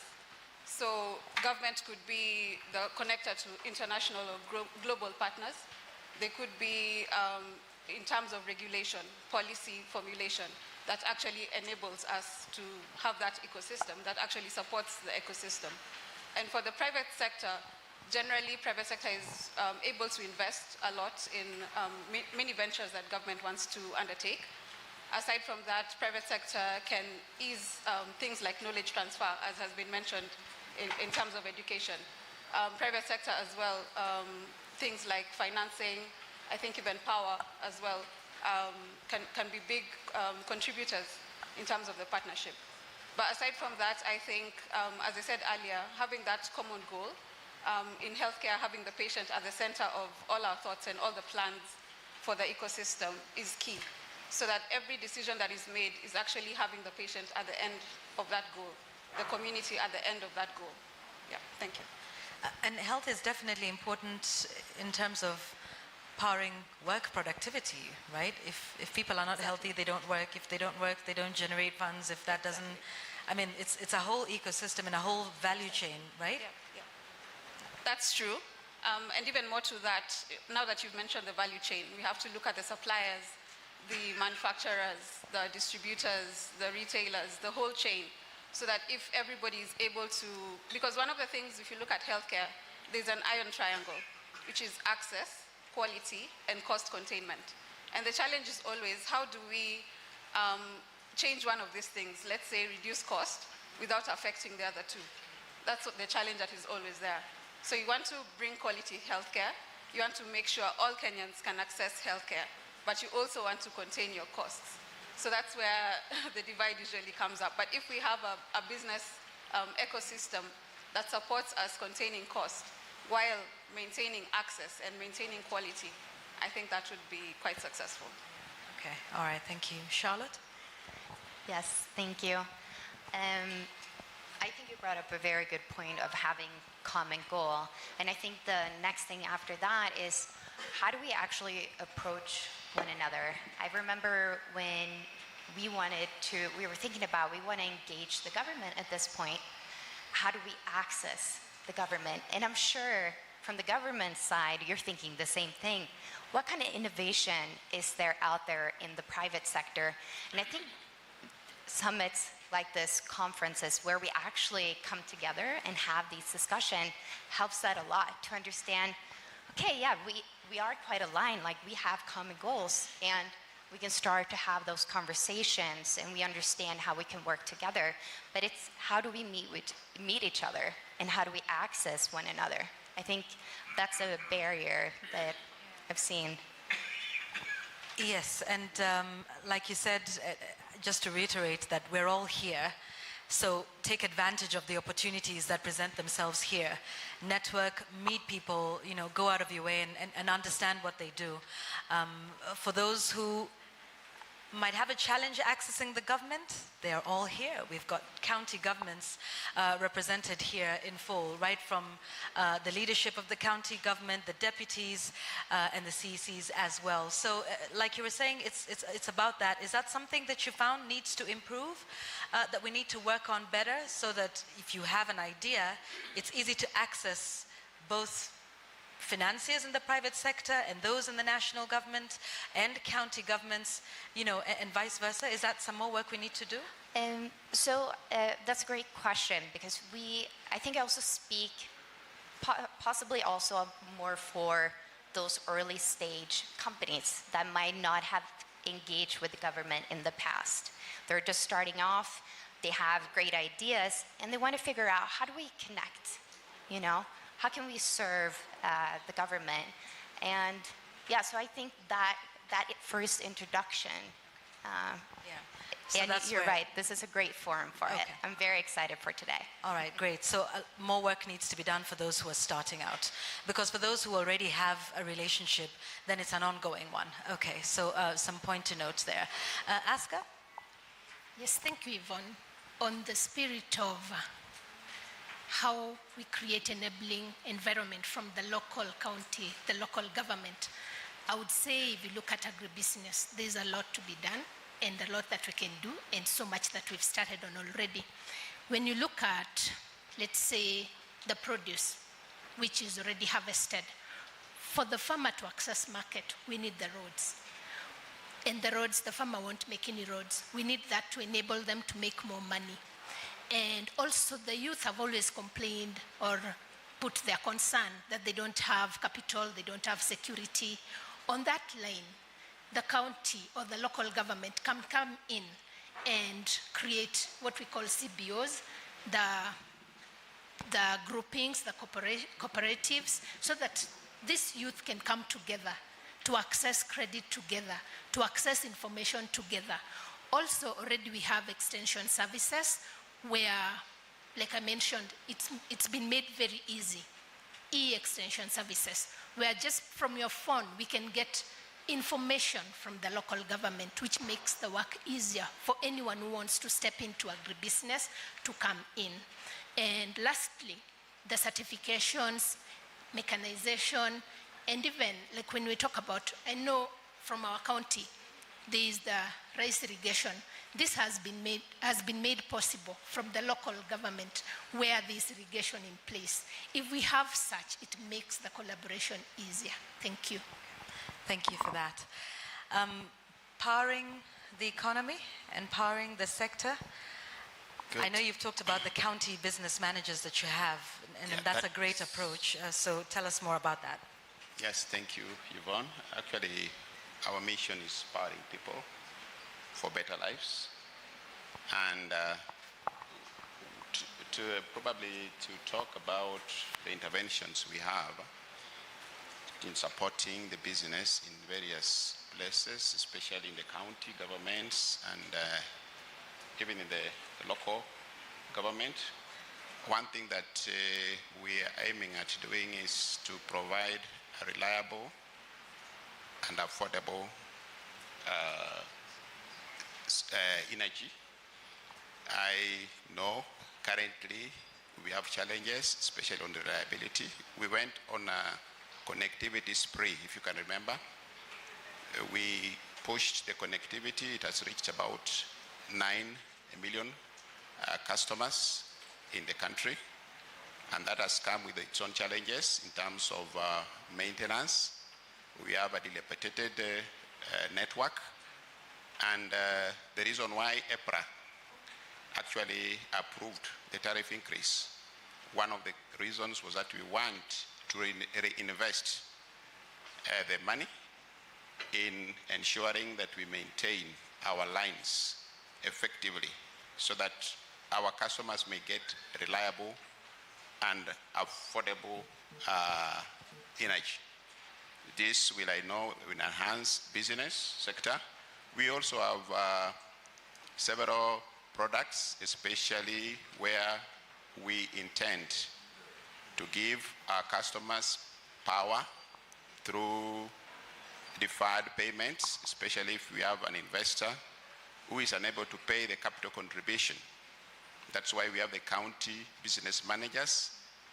Just walk into any offices, discuss with them what you intend to do, and you can be given a deferred payment, which means you can pay by installments, yet you'll enjoy the supply. These are things that are there, so we have to pronounce them probably to the customers who are not aware. We also have a service charter. We have not perfected it. If you go to any of our offices, you'll find a service charter. I know the charter is quite ambitious in terms of those services that we want to do, but we are maintaining it because that is where we want to go. There are several services that we render to our customers, and we believe that we can be able to reach the world-class standards in terms of services. So we are maintaining those service charters, and they are pronounced in every office so that our customers may know that these services are supposed to be rendered within this particular period. So this is something that we are aiming at doing. We also have given our county business managers targets to connect premium customers. So SMEs, you have, you can call into any of our offices, get to know the kind of offers that we have. There are STIMA loans that we offer to such SMEs that they can pay by installment. So these are things that we are trying to do to enhance the business in various places within this region. We also have the last mile projects, which are ongoing. Kenya Power is an agent. These are sponsored by the African Development Bank. But one thing that we've learned is that we are going to market these products with a aim at ensuring that our customers know about them. Whenever there's a Life Smile project within your constituency, within your ward, within your locality, you need to know about that so that you can get connected to electricity and probably ensure that the business can be done within the locality to avoid the migration of people from the rural to the urban. I think those are some of the things that we are doing to improve on the business sector. Thank you. Thank you. One of the things that you said, and I noted with great pleasure, was that you are reaching out to your premium customers who are the MSME sector. So well done. That I think is commendable. It is the MSME sector that will definitely build back better after COVID and has been earmarked by all organizations and institutions as the area for growth and where we will see the most development. So thank you for that. I want you to have the final word, Joseph, on that collaboration. I know you've already talked about having your officers across various counties to provide that support at a very local level. What would you like to see at both national and county level in terms of governance, and as well in the private sector towards creating an ecosystem? I think Governor Tichilo here will be happy to hear. We're going to speak about two ecosystems, the natural one and the business one. Mr. Koske? Sorry, thank you. Thank you once again, Yvonne. It's on. It's on. All right. Yeah. Okay, thank you once again, Yvonne. From our experience over the last 11 years, the private sector and the governments work very well where there's deliberate effort to ensure that it works.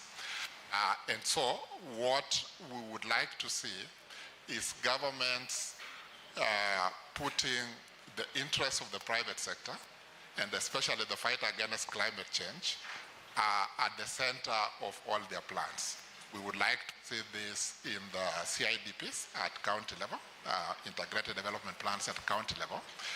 We know that we are supporting a program called FLOCA, the locally led climate initiatives at the local level, but that is going to be only effective if it's anchored in CIDPs, if it is anchored in local climate change bills at county level, because this is supposed to support development right at the ward level. The other thing we would like to see is, and is anchored in the constitution of this country, something called public participation. So we would like to see people going right to the grassroots, so that then whatever comes up as development priorities are initiated right at the grassroots, and they find themselves in the policies both at the county level and at the national level, because it's only through that sort of process, that sort of collaboration, that then you end up with solutions that are relevant for the individual or for the population as it is. Because at the end of the day, we are doing all this because of the people. We are not doing this for any other reason, but just to ensure that the people get the sort of solutions that makes their lives better. And so deliberate efforts, both at national level and the county level, to pass the right kind of policies, pass the right kind of legislation that enables the private sector to grow and thrive. I think is what we would like to see. Thank you very much. Ladies and gentlemen, you will note also that this panel met the gender principle, so thank you. I would like us to all give a warm round of applause to our panelists this morning. as well as our keynote speaker for this session. Thank you very much, Justin Kosgei, for your time and your insights, and to each and every one of you. And just a reminder that I hope you can continue to stay on so that there can be more interaction with the rest who are here. So I want to thank you, but there's two things first before we wind this up. First is, what would a session like this be without a photo? So if we could all stand here, a photo to remember our time here together and say we were actually here, and mark a starting point for the collaboration and innovation that we're seeing here. Maybe the photographers can guide me. Where's the best place to have it? Is it on stage, or should they be lower? I am not sure. Maybe we could, yes, you could have that. Maybe you could move a little closer together so we can take that photo. So I will just step to the side and have that photo taken.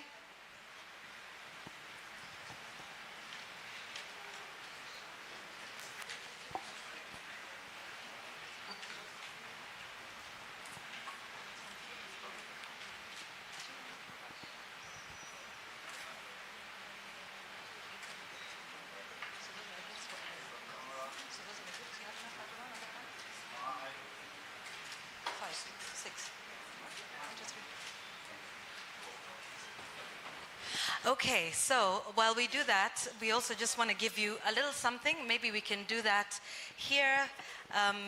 This is Africa. We give you a gift. You don't leave empty-handed. As they leave, you can get that. And I think it's a little gift from AAR, who have been some of the kind sponsors for that. Please, let's give them a warm round of applause, and thank you very much. And the gift is quite befitting because the October, November, December rainy season is here. And so we want you to have something for a rainy day. Thank you so much. A warm round of applause for you as you take your seats. We don't take your time with us here for granted, and we thank you for that. Thank you. Thank you very much. Please do take your seats.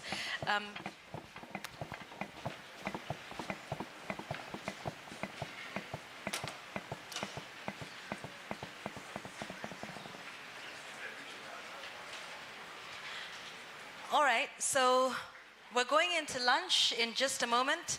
But first, I want to continue to acknowledge all the guests who are here today.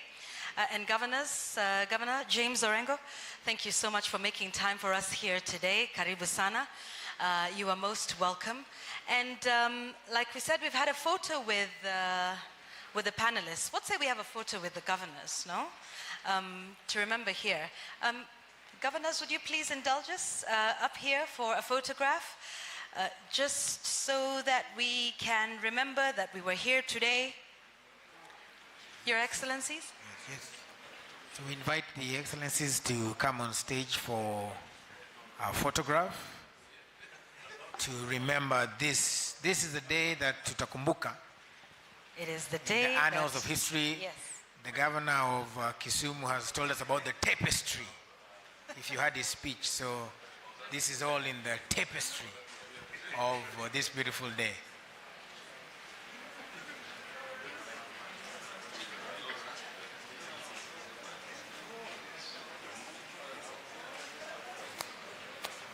Beautiful.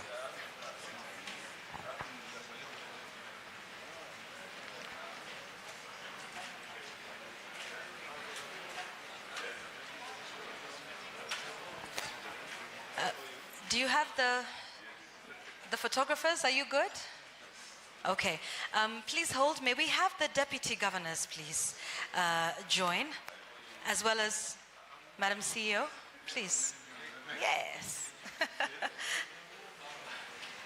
So can we have both CEOs? Karibu sana. The First Lady of Kisumu County. May we have you join us, please? Yes, please, ma'am.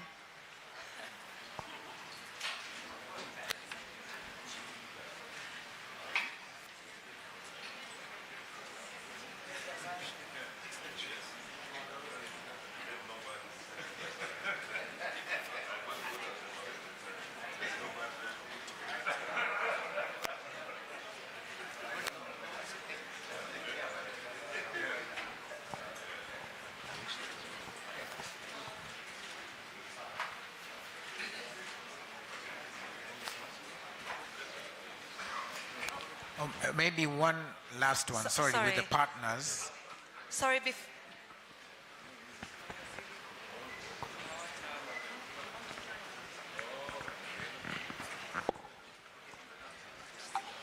Okay, anyway. All right, we'll take some more after lunch.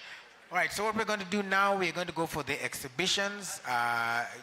Jean Oromo will lead that. So we're going to go around the exhibitions. And then I presume that as the session was going on, you've been given some cards for lunch, because after the exhibition, we'll go for lunch. If you haven't been given some cards, they will be given to you. And then we will be back here at 2:30. We're going to be back here at 2:30. So for now, we'll allow Jean and the governors to go to the exhibition area. Remember, we are collaborating and we are enjoying ourselves as well. So have yourselves a happy lunch. Alafu turudi hapa 2:30 tuendelee. Asante sana. Kama iko DJ, chuna hiyo kitu.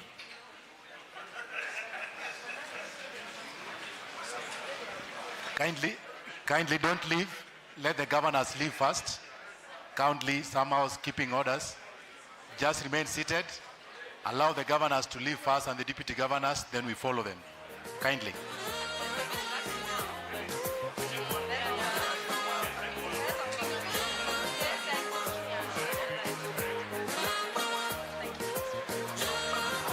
Okay, so the media are also invited for a press conference downstairs. The media, you're invited for a press conference downstairs. The media press conference downstairs with all the governors. And then we'll proceed to the exhibition. Tuende tukule, 2:30 tukue hapa.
cannabis. Doctor say make a pop one of this. Make me fly like say I'm Aladdin. Come bring some kind melodies. Oh, mommy, myself no do pass like this. So many things inside of my jeans. I slide down DBTs.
afternoon, everybody. Good afternoon.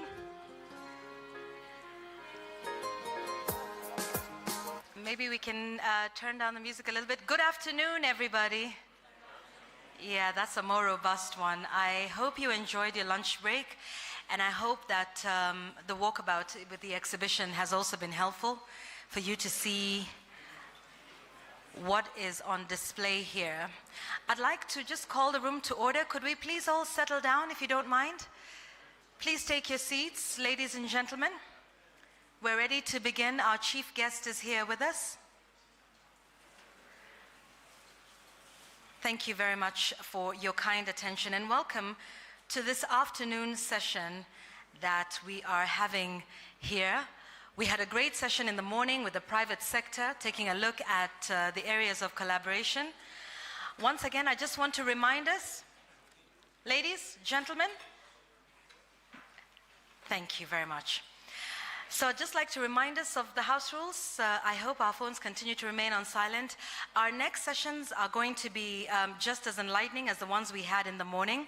So welcome for that. Now, as we begin, I would like to invite our chief guest, whom we're so grateful for making time for us in his busy schedule. Ladies and gentlemen, please put your hands together for the Cabinet Secretary for the Kenya National Treasury and Economic Planning, Honorable Professor Njuguna Ndung'u.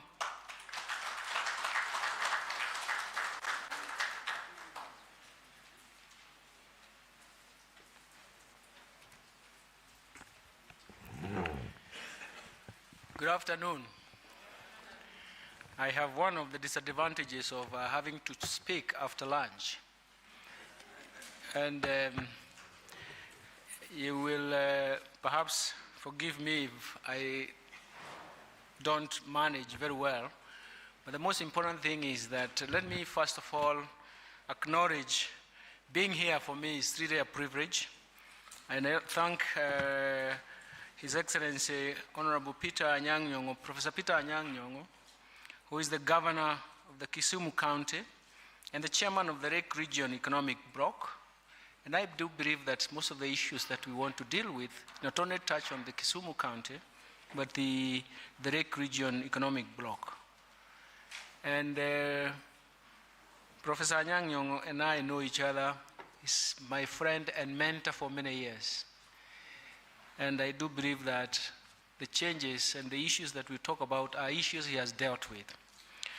But before I get to that, let me also recognize Jeanette Olomo, Chief Executive Officer, IMC, People Limited, and all the governors who are here. I have my friend Rusaka, and all the senators who are here, the members of parliament.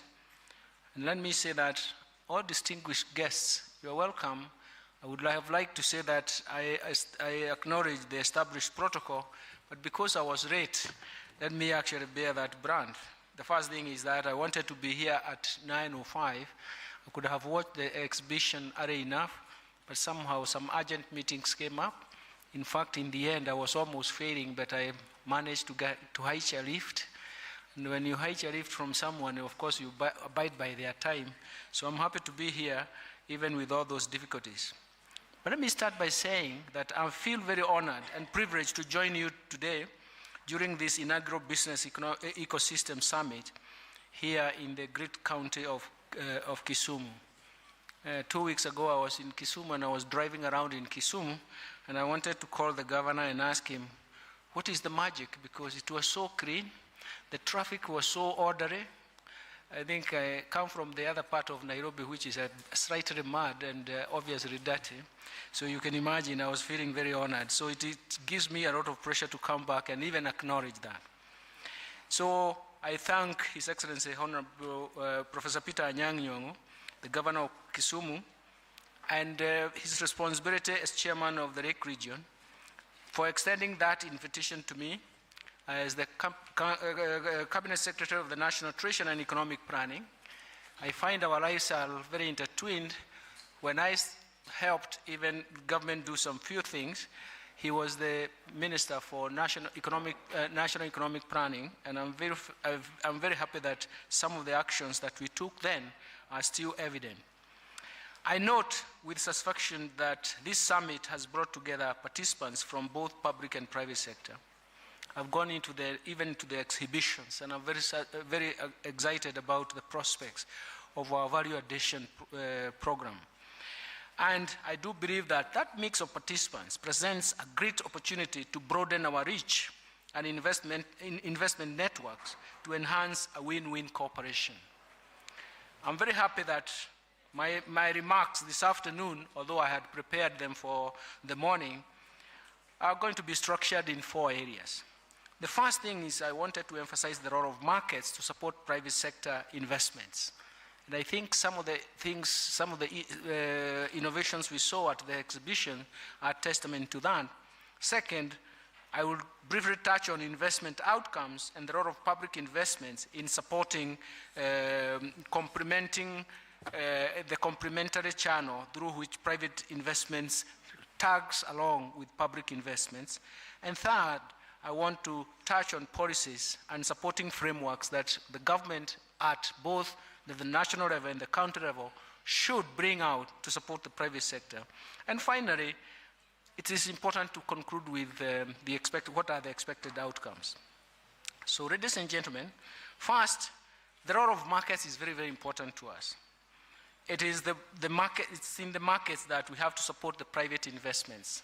And private investments come in because the markets are working. This summit has come at a very opportune time. It speaks to the desire to strengthen trade and investment and the possibility of enhancing business ecosystems. As you well know, markets will play a very important and significant role in promoting private investment and economic vibrancy. At county government level, we should have deliberate efforts to develop markets in areas where the county government has a relative comparative advantage, either in terms of resources or even in terms of capacity and capability. I've seen even in the exhibition, some of the exhibitors actually are popularizing capacity and capability. So you don't have to have the resources. You can also have the capacity and capability. And that is itself very important in terms of value addition. This can even also be through, the county can even prosper through aggregation process where the county government has abundant resources like Kisumu County with fish, vegetables, and other commercially viable resources. And then the national government can partner with the county governments to develop those industrial parks. For example, the national government has provided conditional grants on industrial parks. Those industrial parks are going to be centers of aggregation and value addition to farmers and even other manufacturing industries, that's agro-industry. And various investors can secure those places either in terms of trading or even manufacturing. But the most important thing is that the investors will find a nice and secure place for their market and for their produce. This is going to be a good signaling. The government has allocated those resources in the current budget for that purpose. And this will increase production, create jobs, and obviously when markets are working, you not only create increased production, but also you raise productivity. And it also create jobs at the county levels, and it's going to secure incomes for those participating in the markets, in those market segments that are going to be provided by the industrial parks. So I have 3 points to make in relation to markets because I'm a person who defends markets. And for those of you who know my history, I work through markets. I always make logic out of markets. The first thing is that we have to develop markets. We have to be conscious about what market segments we can develop, what comparative advantage we have in those segments of the market, and we can develop the markets and make sure that they function very well. That's the first one. The second one is that once the market is developed, it is functional. It's our responsibility as policymakers to nudge the market towards the optimal path. Because again, markets do not work by themselves. And so if we nudge the markets to the optimal path, then they can realize their full potential and they can also be accessible. The third one, which I find very, very important, is that once markets are developed, once markets are functional, once we have nudged the markets to their potential path, then we have to regulate them. Regulation is very, very key. But we cannot start by regulating the markets. It is the end result of seeing that the markets are functional that then we regulate them. And the regulator must adopt two principles. Most of the time I call them the institutional DNA. The two principles are that the regulator must understand the legal framework, or what I call, in the street language we say, the rules of the game. And the second thing is that the regulator must define appropriate incentives. This is the reward structure. And we do believe that once you have well-defined legal framework or the rules of the game, and combined with the incentive structure, the incentive mechanism, then you can encourage prudent behavior in the marketplace, and the market will be vibrant. That is how markets function and are sustained. Where the markets fail, it is because the above attributes have failed. It becomes an institutional failure problem. I'll be giving examples about that institutional failure problem. And we will observe it. We have to observe it virtually everywhere we go. And the moment we have an institutional failure problem, then of course we have a policy failure problem. That is what follows, because markets cannot function on their own. That is why when we are at the county level, we need to shepherd the markets that we want to generate.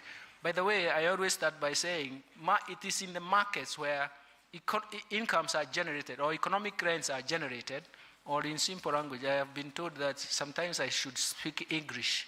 I have problems with English. I talk too much economics. But what I mean by economic rent is incomes. That's where incomes are generated, but also shared and distributed. So you have to be a participant of in the market for you to understand and share in the economic rents that are being generated by a particular market segment. And that is what we really need. Ladies and gentlemen, the second point I wanted to talk about is the outcome of the above when markets are functioning with those three steps that I've mentioned. They are going to attract investments. They are going to allocate resources. And they are going to incentivize firms to invest. So it creates a very strong signaling mechanism. And that is very, very important for us because it creates its own momentum to grow.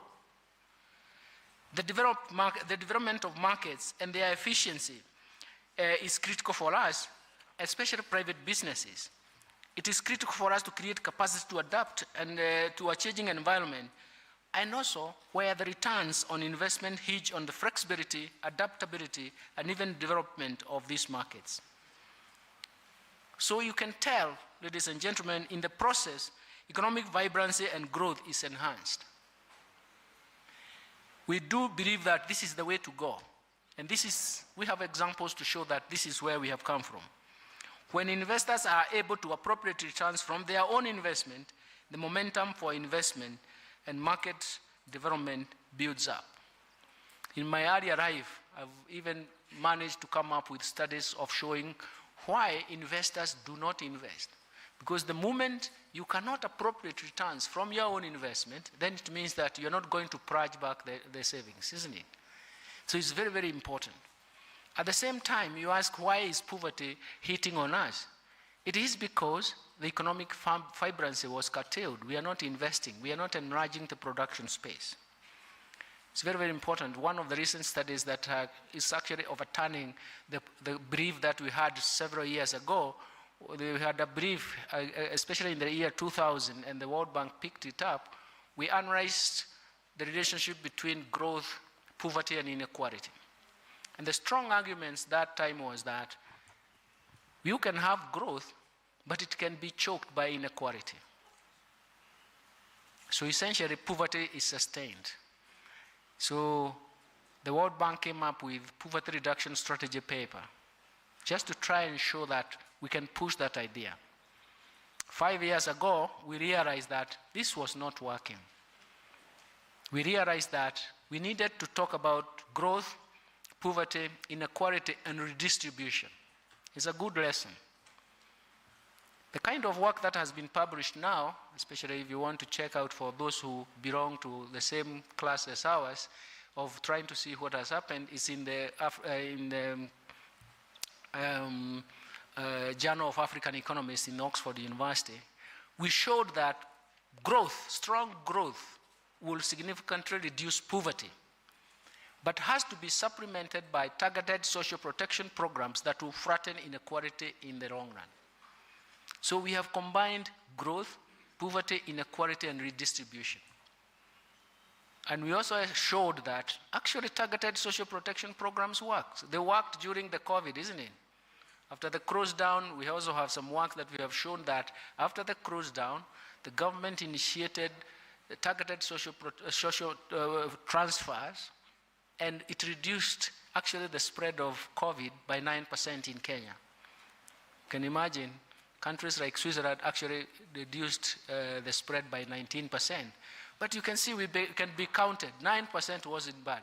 So it means that we can have targeted social protection programs, and it means that we can add them to that program. So what are we advocating? We are advocating pro-growth poverty reduction strategy. The World Bank in 2000 emphasized on pro-poor growth strategy, isn't it? But we are now saying Africa needs pro-growth poverty reduction strategy, and you can see it is supplemented. That's one, of course I deviated to tell you about that. But let me, as we turn to markets, county governments will become economic hubs across the country. If what I saw out there in the exhibition, the samples that we did, is a very, very interesting case. This is very, very encouraging. When we supported the devolution process way back before the Constitution, our idea was that we are going to create growth pools and growth momentums in county governments, and that momentum will be very, very important, driven by relative resource availability across counties and also expertise. And we do believe that 10 years after devolution, we can still ignite that with speed. I'm not saying it didn't happen, it hasn't happened, but the speed at which we anticipated, we were too ambitious. We can now reignite that because we have a solid base to start from. In this process, the government, for example, the current administration, is actually talking about bottom-up economic transformation agenda, BETA. We are abbreviating it as BETA. And for us, that is very, very important because we want to shift the gear to the grassroots level. I'll come back to this because I would like to make sure that we understand it is an agenda. You know, Professor Anyang' Nyong'o at one time he thought that the only thing I can do is actually develop a model, a structural model, because every time I talked about structural model. Because essentially in a structural model, you have an ambition. But if you have an agenda, it's very, very clear that you don't want to be tied by a particular structure. And that is why the bottom-up economic transformation agenda is an agenda, and I'll come back to that. Let me raise the third point. What are the supporting policies and frameworks? First is the fiscal policy. Fiscal policy is about appropriate mix of financing development options and even how you generate that revenue. That's where taxes come in. The government will implement fiscal policy that supports government with revenues that will finance development and support investors. That is very, very important because even in county governments, they are encouraged to review their own fiscal policy and design and provide a way they can support development of markets, raise their own revenues, and provide public investments at the county level, because we do believe that public investments in the form of public goods is very, very important for us to work.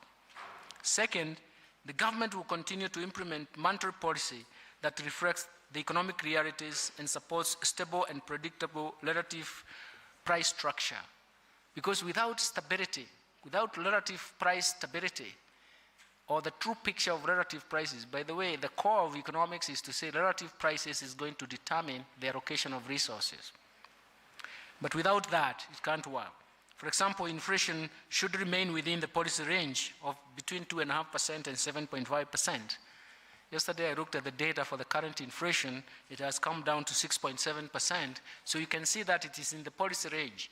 And every investor who comes in will be looking at is inflation within the range, the policy range allowed. And that for us is very, very important. So in a sense, stability and predictability will provide the required confidence in terms of economic management. And even potential investors will come in because they can observe those indicators. As you may be aware, fiscal policy space has narrowed in recent years, and we are all struggling because of resources. And in order to boost supply of public goods, the government has to strengthen the public-private partnership framework so as to leverage on private sector to deliver projects that have strong economic and commercial, and even environmental benefits, and they are aligned to the national priorities. And if we have a PPP, a very efficient PPP, the role of government is actually to de-risk those investments to make them viable. This framework can be used by county governments as well to deliver the public goods at the local level. And this is going to promote and enhance the business ecosystem. And that is actually the subject matter and the theme that we are talking about today. And you can see that we can always fetch out or look out and sell and try to market the available projects that can actually define or be amenable or adaptable to the PPPs. Fourth, on the investment climate, Kenya's macroeconomic fundamentals remain strong, and as we strive for a positive investment climate that has to make it attractive to the international firms that are seeking to locate in our own regional or even Pan-African operations. And for me, when I talk about region and even at country level, we also talk about the subsectors that can go in specific countries. So in a sense, we would like to, we are broadening the reforms that we are going to implement and to simplify the payment system, payments of taxes, simplify registration procedures for small and medium-sized firms, and we reduce the cost of construction permits and even establish a one-stop border post system to expedite the movement of goods across borders. Finally, the role of public sector in supporting private investment is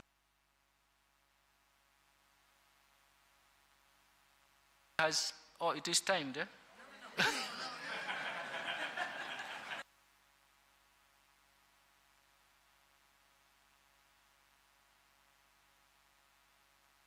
That was better way of managing.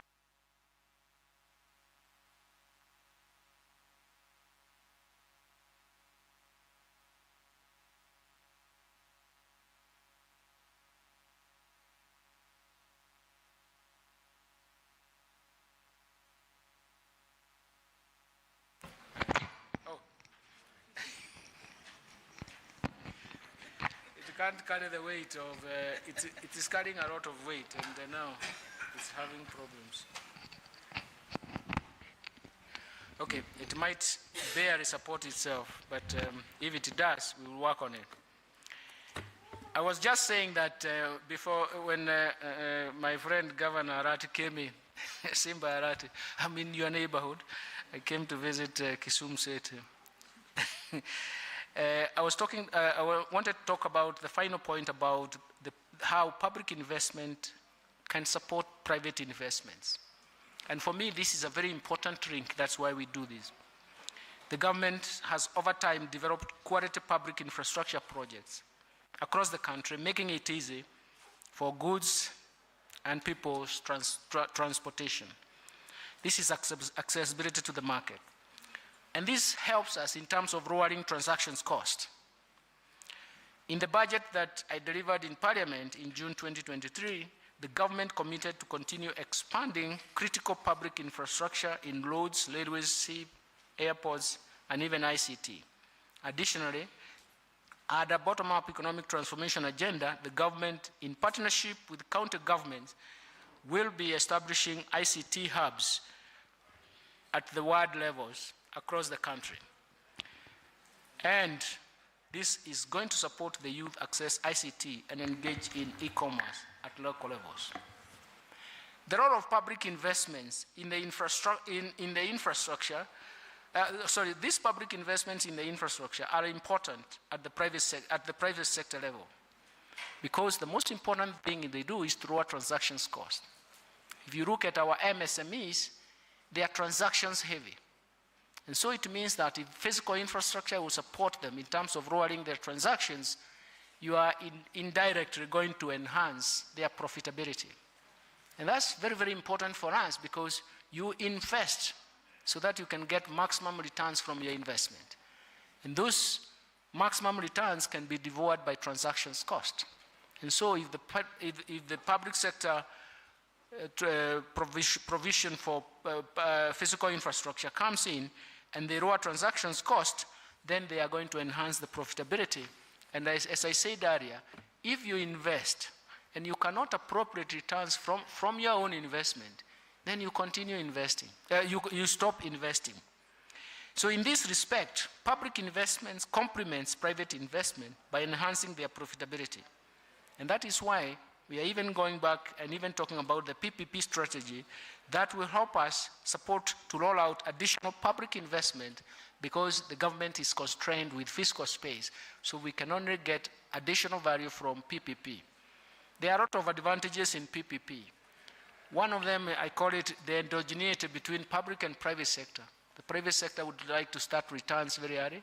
The government has de-risked those investments. So in a sense, we are going to get a win-win situation. Ladies and gentlemen, the outcome of these increased investments will result in increased incomes to our farmers, for example. If we come up with value addition and activities and agro-industries, we are going to improve business at all levels. Growth and economic vibrancy across the country will be felt. Increased jobs and wealth creation is very, very important for us. And public policy that leads to poverty reduction is very, very important. And that is why I digress to talk about the current thinking in terms of growth, poverty, inequality, and redistribution. His Excellency, the Governor of Kisumu, Honorable Professor Peter Anyang Nyong'o, originated this idea. And I still remember the kind of work I did with him when we created the first session paper in 2003. And that is, Kibaki's government is remembered for igniting economic turnaround in 2.5 years. The third year, everybody was having a holiday. And I still remember the role of the Minister for Economic Planning, that is the governor of this county. I still remember how I had also to edit the sessional paper. But I remember the first thing was also to finance it from International Development Research Center. I had to provide the resources. But the beauty of it is that it was implemented to the paper. And thank you very much, Professor Peter Anyang Nyong'o. So you are an old hand in this. What is it I'm saying? What I'm saying is that it can be done. We can turn around.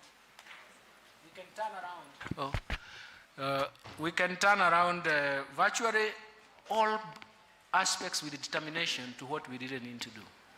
When we produce 7% growth from almost zero or negative growth from 2002 to 2007, it is not a miracle. It was hard work. So essentially, I'm very, very encouraged even coming to Kisumu County, meeting Governor Anyang Nyong'o, but for most of us who are young then, did not see the magic. It was not magic, it is hard work plus a determination to succeed. And that's why I talked about investment, and I wanted to bring you to this. Ladies and gentlemen, this summit is taking place at the hinterland of Kisumu County, and this will expand the city's economic benefits. Some of the issues that I've seen, some of the issues I've also related to, it becomes very, very important. Kisumu remains a hub of industries, technology among others, and we can utilize these relative comparative advantages that we have to build a very strong investor base, a very strong economic vibrant county. I urge investors to take advantage of the opportunities being provided by the county government as well as the national government In particular, we encourage investment in sectors that have the largest impact and linkages to the rest of the economy. Even at the county level, they have different segments of the market that have linkages to the rest of the country. And that is going to improve incomes as well as household welfare. This will support a very strong, sustainable momentum.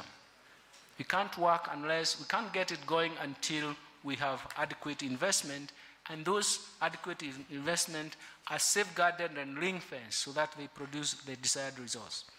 As we engage in this summit, I encourage that we all share insights on the investment climate, the modalities of investment, and the incentives that the market desires.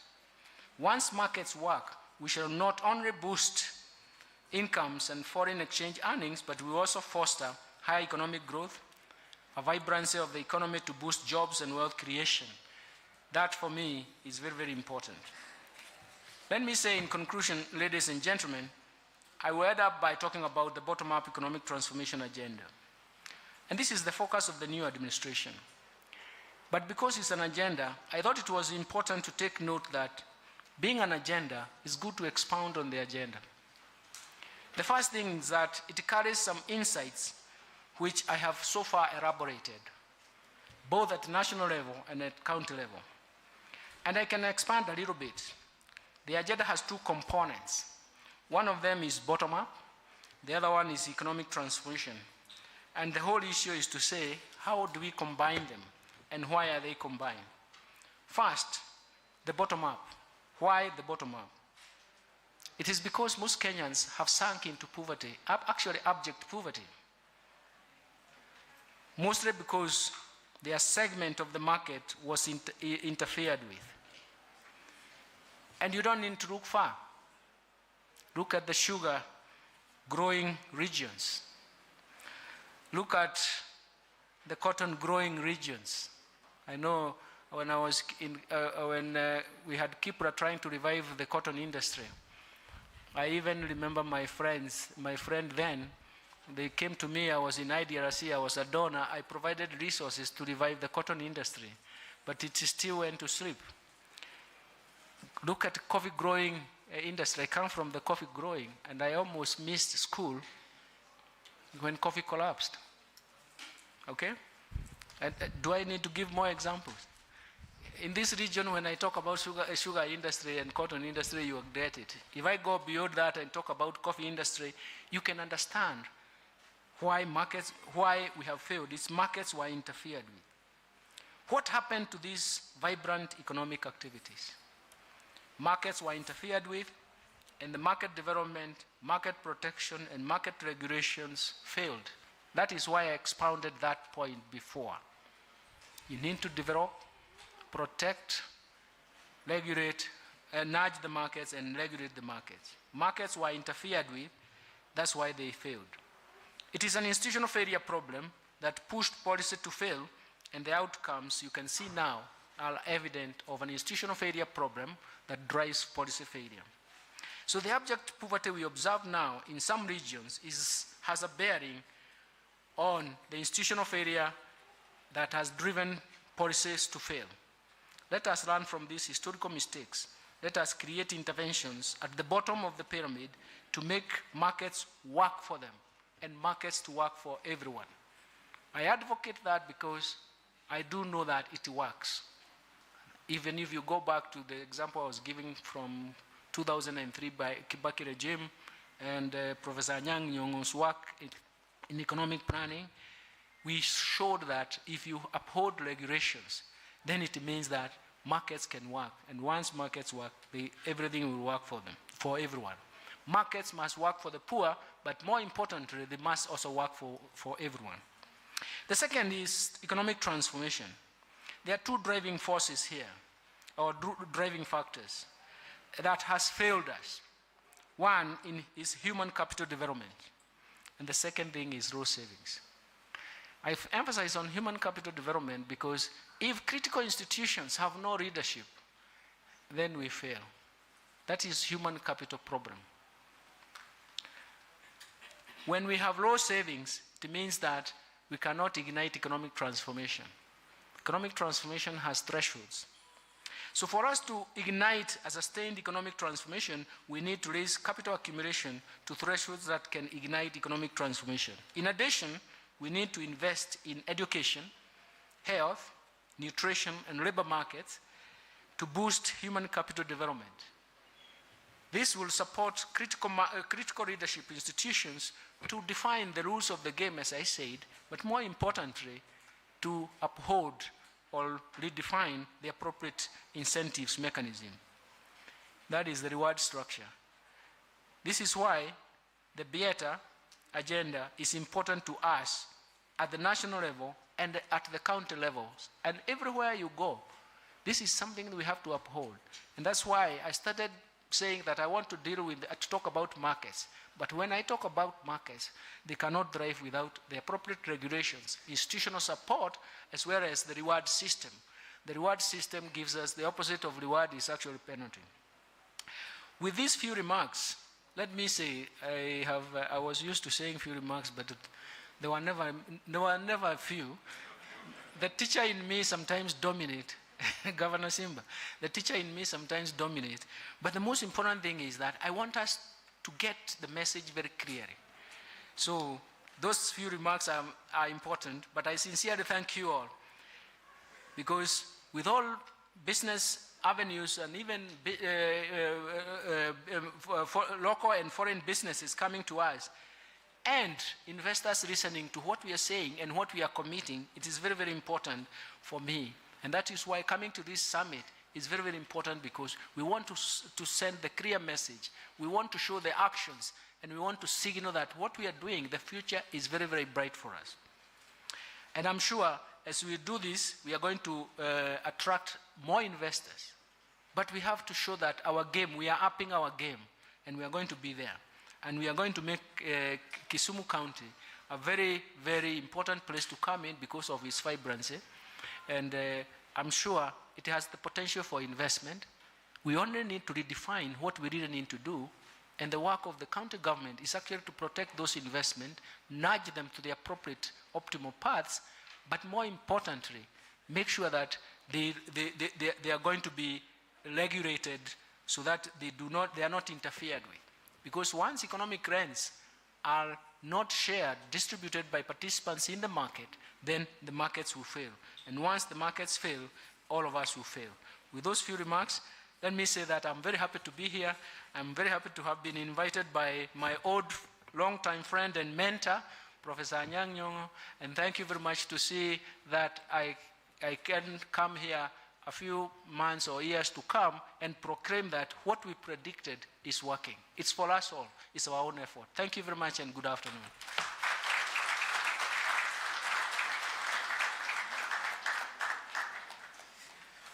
Okay, another round of applause, please.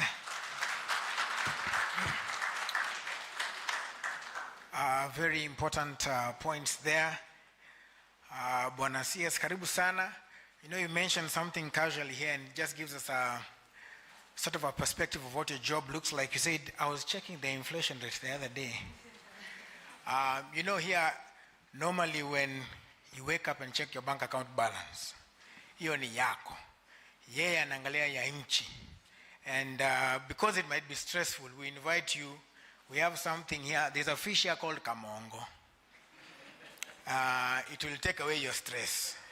And corn bell, that can also take away your stress. Well, you're welcome.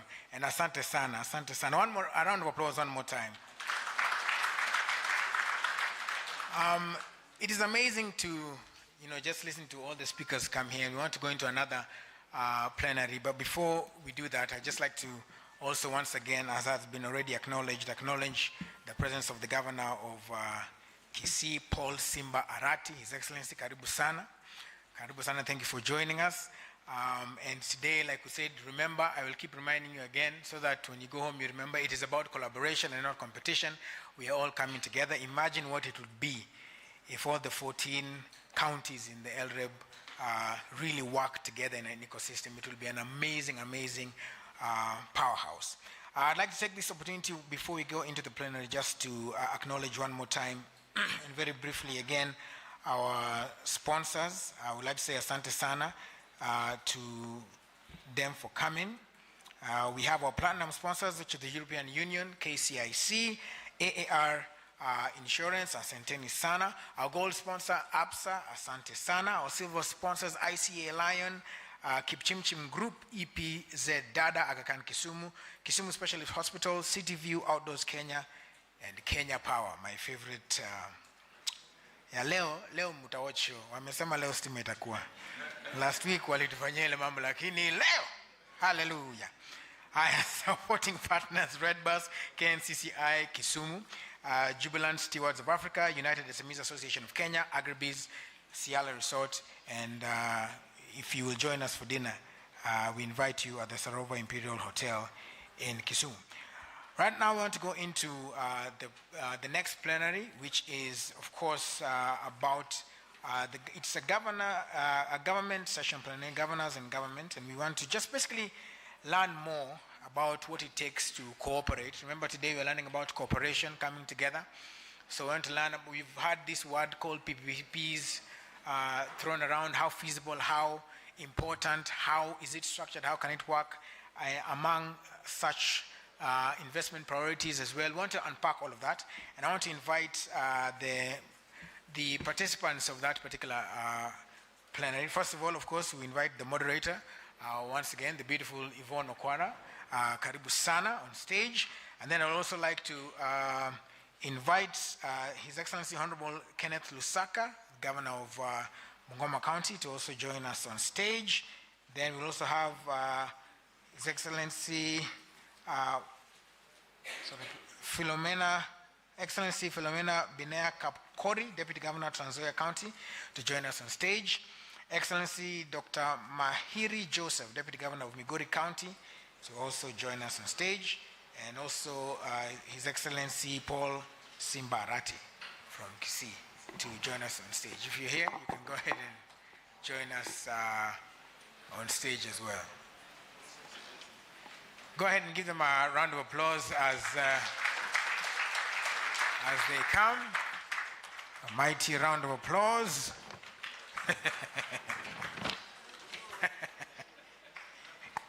So this session, it is about creating an enabling environment for investments, and that is what we want to do in the counties. We want to create an enabling environment for investments. So as they take their seats, have that also in your mind as we unpack that today, so that we can do business with the counties. Yes, and we can develop mechanisms where watu wanafanya kazi na wanalipwa vizuri na kwa muda mwafaka. All right, so I'll hand it over to Yvonne so that we can kickstart this particular session.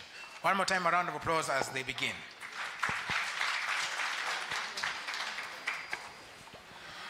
All right, so good afternoon once again, everybody, and thank you, Your Excellencies. So we just want to get an understanding of what you are each doing in your respective counties to create an enabling environment for business. Perhaps I can start on my left with you, Your Excellency, Simbarati. Do you want me to start on the other end? I am happy to start on this other end. Much obliged. You are now in the hot seat.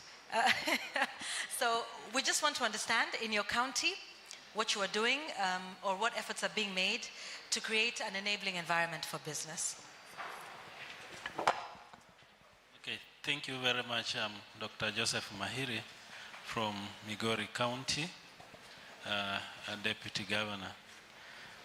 First, I want to thank the organizers of this event. It's a great opportunity for us as a county government and the people of the Lake region to discuss how can we better the business within our region. First, I want to say that as a county of Migori, we are doing what we want to cut the cost of doing businesses in Migori County.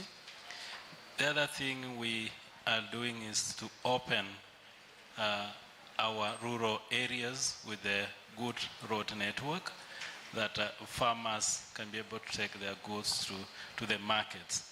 The other thing is that we are one of the counties that have been prioritized to do aggregation and industrial park, which we know that it's going to boost the business within the county. The other thing, I'm happy to say that we are almost launching the commercial flights to Migori County Airstrip, which is going to open the region in terms of business, and also trying to improve the issue of security, working hard with the national government to improve the security. You know, Migori, we are at the border between Tanzania and Kenya, so security is very important to assure our investors that Migori is safe. Thank you very much, Akwaro. Thank you, Deputy Governor. And for you, Governor, in your county, what are some of the priority areas? Yeah, for Bungoma, one is, for those of you who don't know where Bungoma is, it is a cosmopolitan county. We have Kalenjins and Luyas. Therefore, aspects of political stability is very important, that even as you form your government as a governor, you must ensure that there is peace in terms of political stability to attract those who want to come and invest in the county. Secondly, infrastructure development, because like even the CS has talked about markets, that the products that your investors are investing in must get to the market. So we have also embarked on developing our road networks. We are also in the pipeline of upgrading, and we have had a negotiation with the national government to upgrade the airstrip that we have in Matulo into an international airport. We already have 70 acres. We want to acquire 30 so that we get to 100 acres, that we are able to have big aircrafts landing there, which will serve not only Bungoma, not only the region, but up to, say, Uganda and Rwanda and the other neighboring countries. We have also invested heavily in what we're calling a 24-hour economy, especially for the small-scale business people. If you go there, you find that a lot of our markets are now lit with what we call the floodlights and the street lighting, so that people are able to do business up to about 9, 10, and that also addresses the issue of security. And of course, we have also ensured that those who come to do business with us, especially those who come to do contracts in Bungoma, we've been able to pay. For example, since I took over, one of the biggest challenges has been payment of those who have worked. We have cleared, last financial year, we cleared all those who worked, and we verified that they did good business. So people are attracted to come and invest there because they know that we are going to pay them. Previous regimes, you know, we have had challenges where people have worked, they have not been paid. People have died because they have taken loans and have not been able to be paid. What they call now the pending bills and all those. So we've made sure that the environment is secure for them to be able to do business. And like I told you, we have also, on Tuesday, we launched the Aggregation Industrial Park in Bungoma. This is again going to attract quite a number of investors who want to come there. We're going to have value addition and manufacturing. So that is all that we are doing to ensure that at least the county of Bungoma is safe and is attractive for those who want to do business with us. Thank you. Thank you, Governor, for that. At this point, I'd like to recognize the presence of Deputy Governor Ayub Savula from Kakamega County. Thank you so much for making time for us. We would like to invite you to the panel. Thank you very much. Come and join us, and you can take a seat at that end, and we can talk about what's happening in Kakamega County. We will come to you in a moment. We'll give you time to settle. But thank you for coming. We will get to that. So we're just discussing, Bwana Deputy Governor, what is being prioritized in every county in terms of making it an enabling environment for people to do business. So just to bring you up to date with that, we will get to you in a moment. But Madam Deputy Governor, the priorities in Trans Nzoia? It's on. Thank you very much. First, I'd like to introduce myself. My name is Philomena Kapkori. Deputy Governor, Trans Nzoia County. I also want to appreciate this summit because indeed it gives us a platform to be able to share and to collaborate both inter-organizations and even with the county.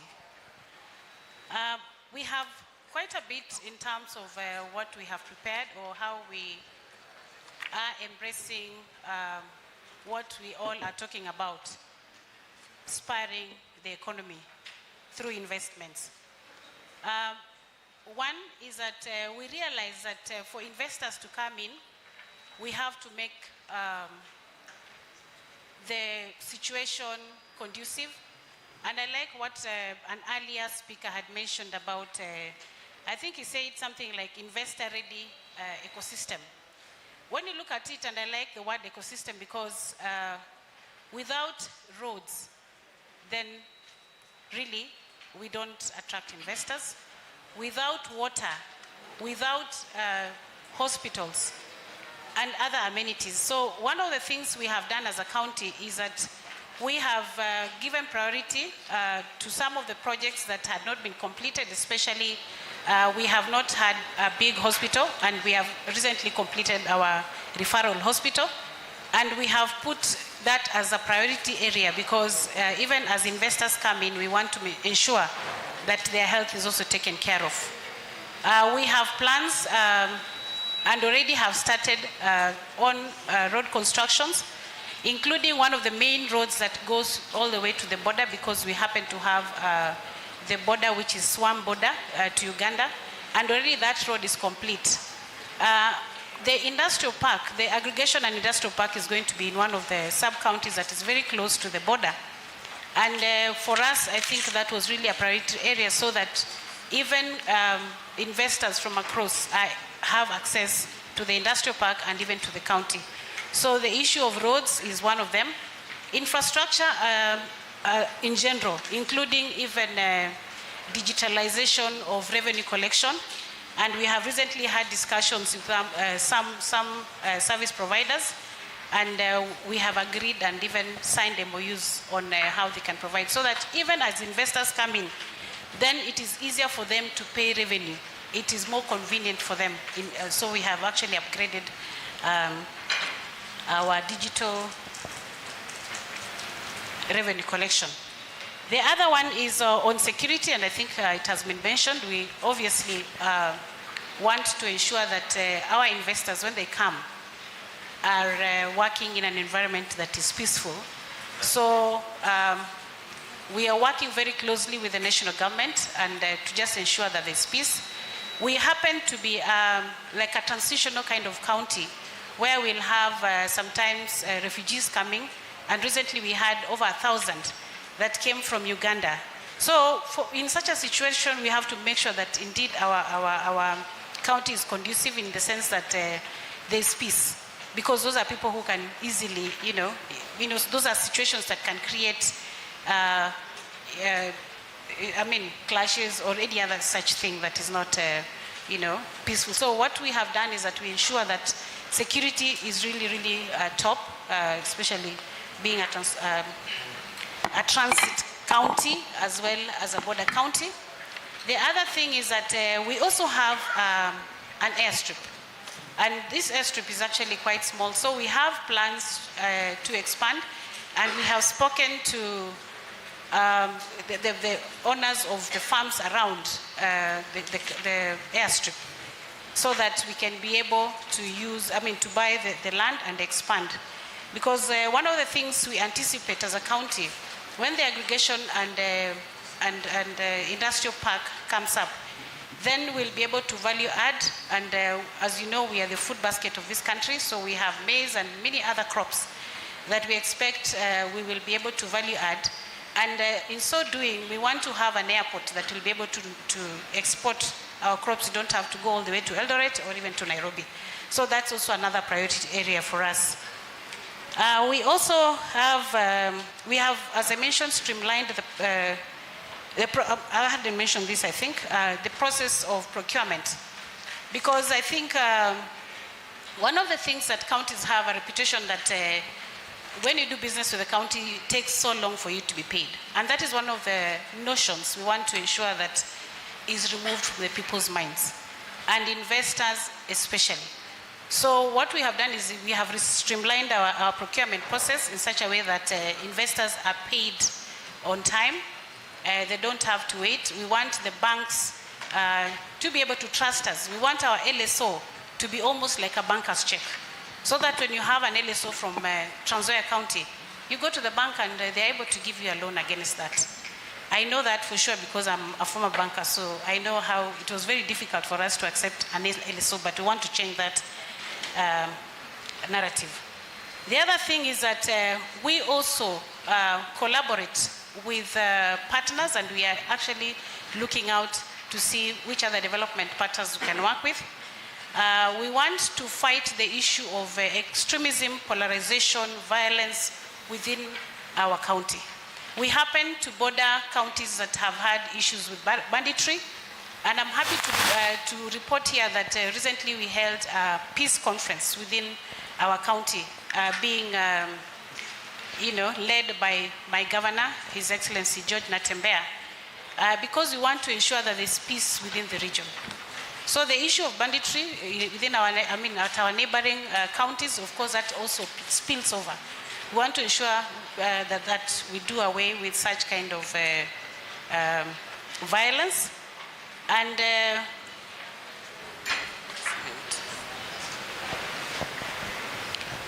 the other thing is also about managing disaster risk management. Because even as investors come in, we want to ensure that things that can be mitigated, risks that can be mitigated, like for instance, floods. How do we come up with programs that will support to reduce the impact of those of the impact of this some of these disasters? And towards that, I just want to share that we are working very closely with the UN Office for Disaster Risk Reduction, for which we are a member of MCR 2030, that is Making Cities Resilient. And what happens is that once you become a member, then you come up with a strategy of between 5 to 7 years, and then from there you're able to work with them, come up with proposals they can support you. So those are some of the things we are adding on to over and above what we are doing as a county in terms of disaster risk management. And for us, we feel that once we have put all these things in place, then the investor is encouraged to come and invest within our county. So there's a lot more that I can share, and I think we'll continue sharing. Thank you very much. Yeah, thank you. Quite a host of activities and priority areas that are being targeted in Trans Nzoia. What about in Kisii County, Bwana Governor? Thank you, Yvonne. I want to apologize that I came late and I didn't really grasp what we were discussing. I was told there is a meeting here, and because Professor is my mentor, I decided I must join this meeting as well for this discussion. Though, I want to point a number of interventions that we have put in place for investors in Kisii. Kisii, and the Professor Ndungu, that we are the leading in banking sector. We have at least 29 banks with central bank in Kisii. We literally beat Kisumu in the business cycle, and that's the truth. Prof is here, will definitely attest to that. But I want to say that the exchange rates in Kisii is too high, and given that there are those infrastructures, it makes more easier for all the players in the field really to invest in Kisii. But of more importance is the issue of corruption. Again, for sure, corruption, I've taken the lead, and I've seen the president of the country has borrowed leave on what I'm doing.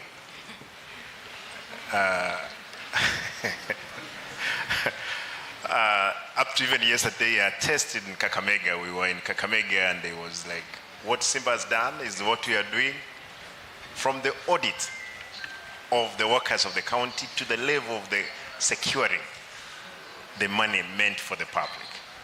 Therefore, we are at the forefront. We have put every person on notice. I'm happy that the security agencies, they have woken up in dealing with the corruption which had taken root in Kisii County. Because again, if we don't tame it, we cannot attract anybody to come into Kisii County. Or more important, we can't drive the economy if we don't have power. As I'm talking right now, two months ago, I was in China with my MCAs, 50 of them. And we could see, we went to one of the farms of solar farms who have accepted to come to Kisii. We've given them 200 acres for production of solar power at 100 megawatts. Therefore, it will be a change game again for our region in the Lake Region Economic Bloc.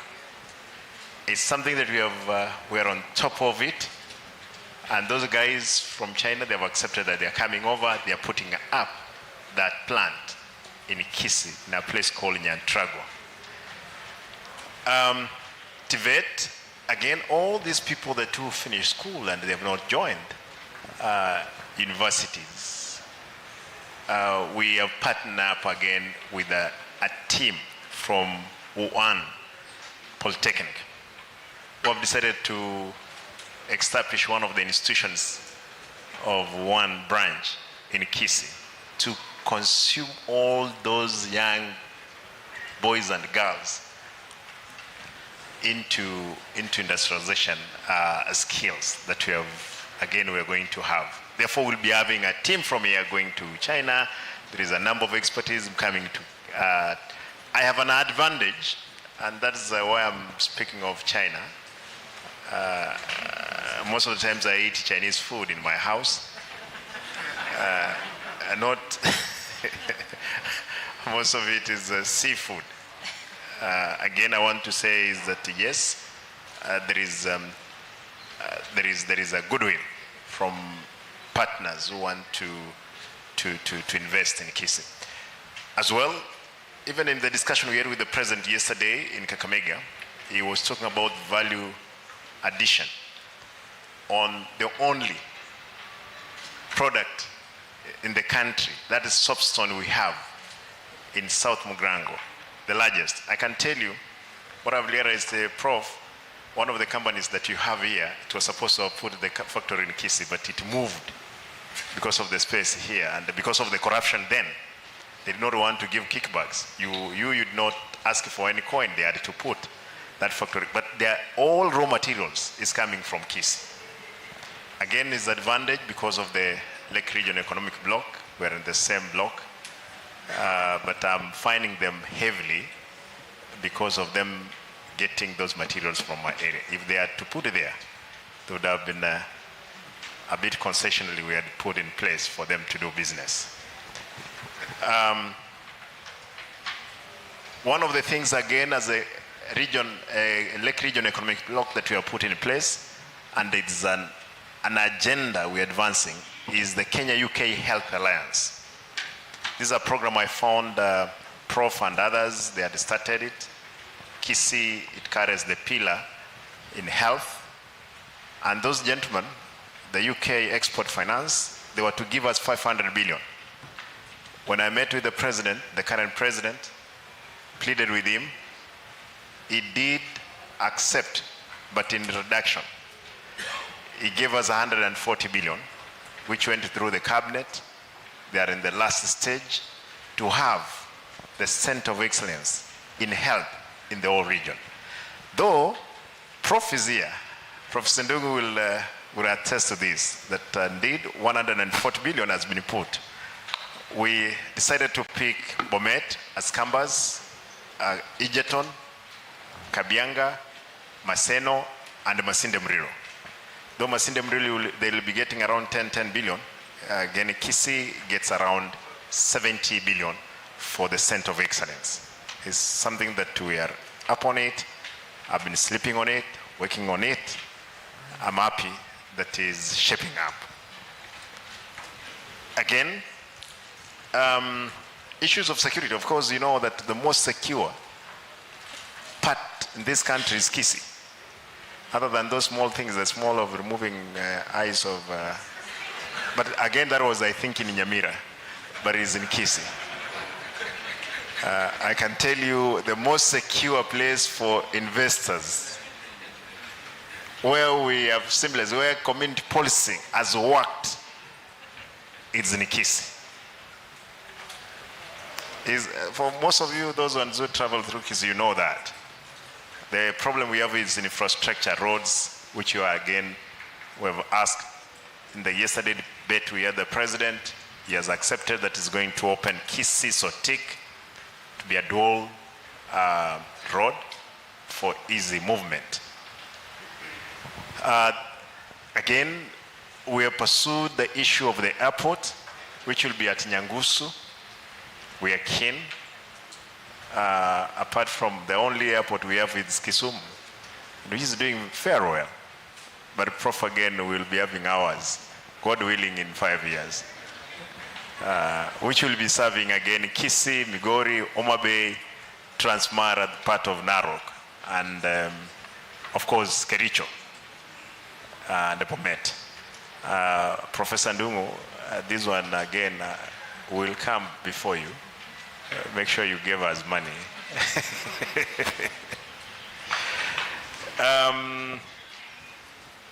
The railway line, of course, by the time it will get to Kisumu, it will have passed through Kisii. We are keen, making sure that it passes through there for picking. The avocado factory, and I wanted to point on this, we have enough avocado that is, the investor who is there cannot manage.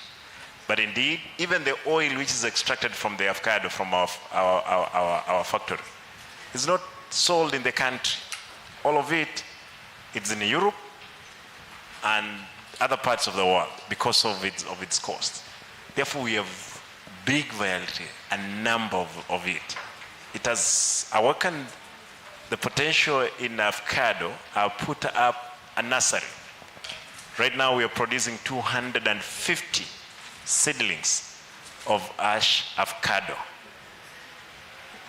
In the other 3 years to come, I'm happy I will be reporting to my chairman, Professor Nyongo, that we have been able to distribute 1 million seedlings, especially to Kisii and the region as well.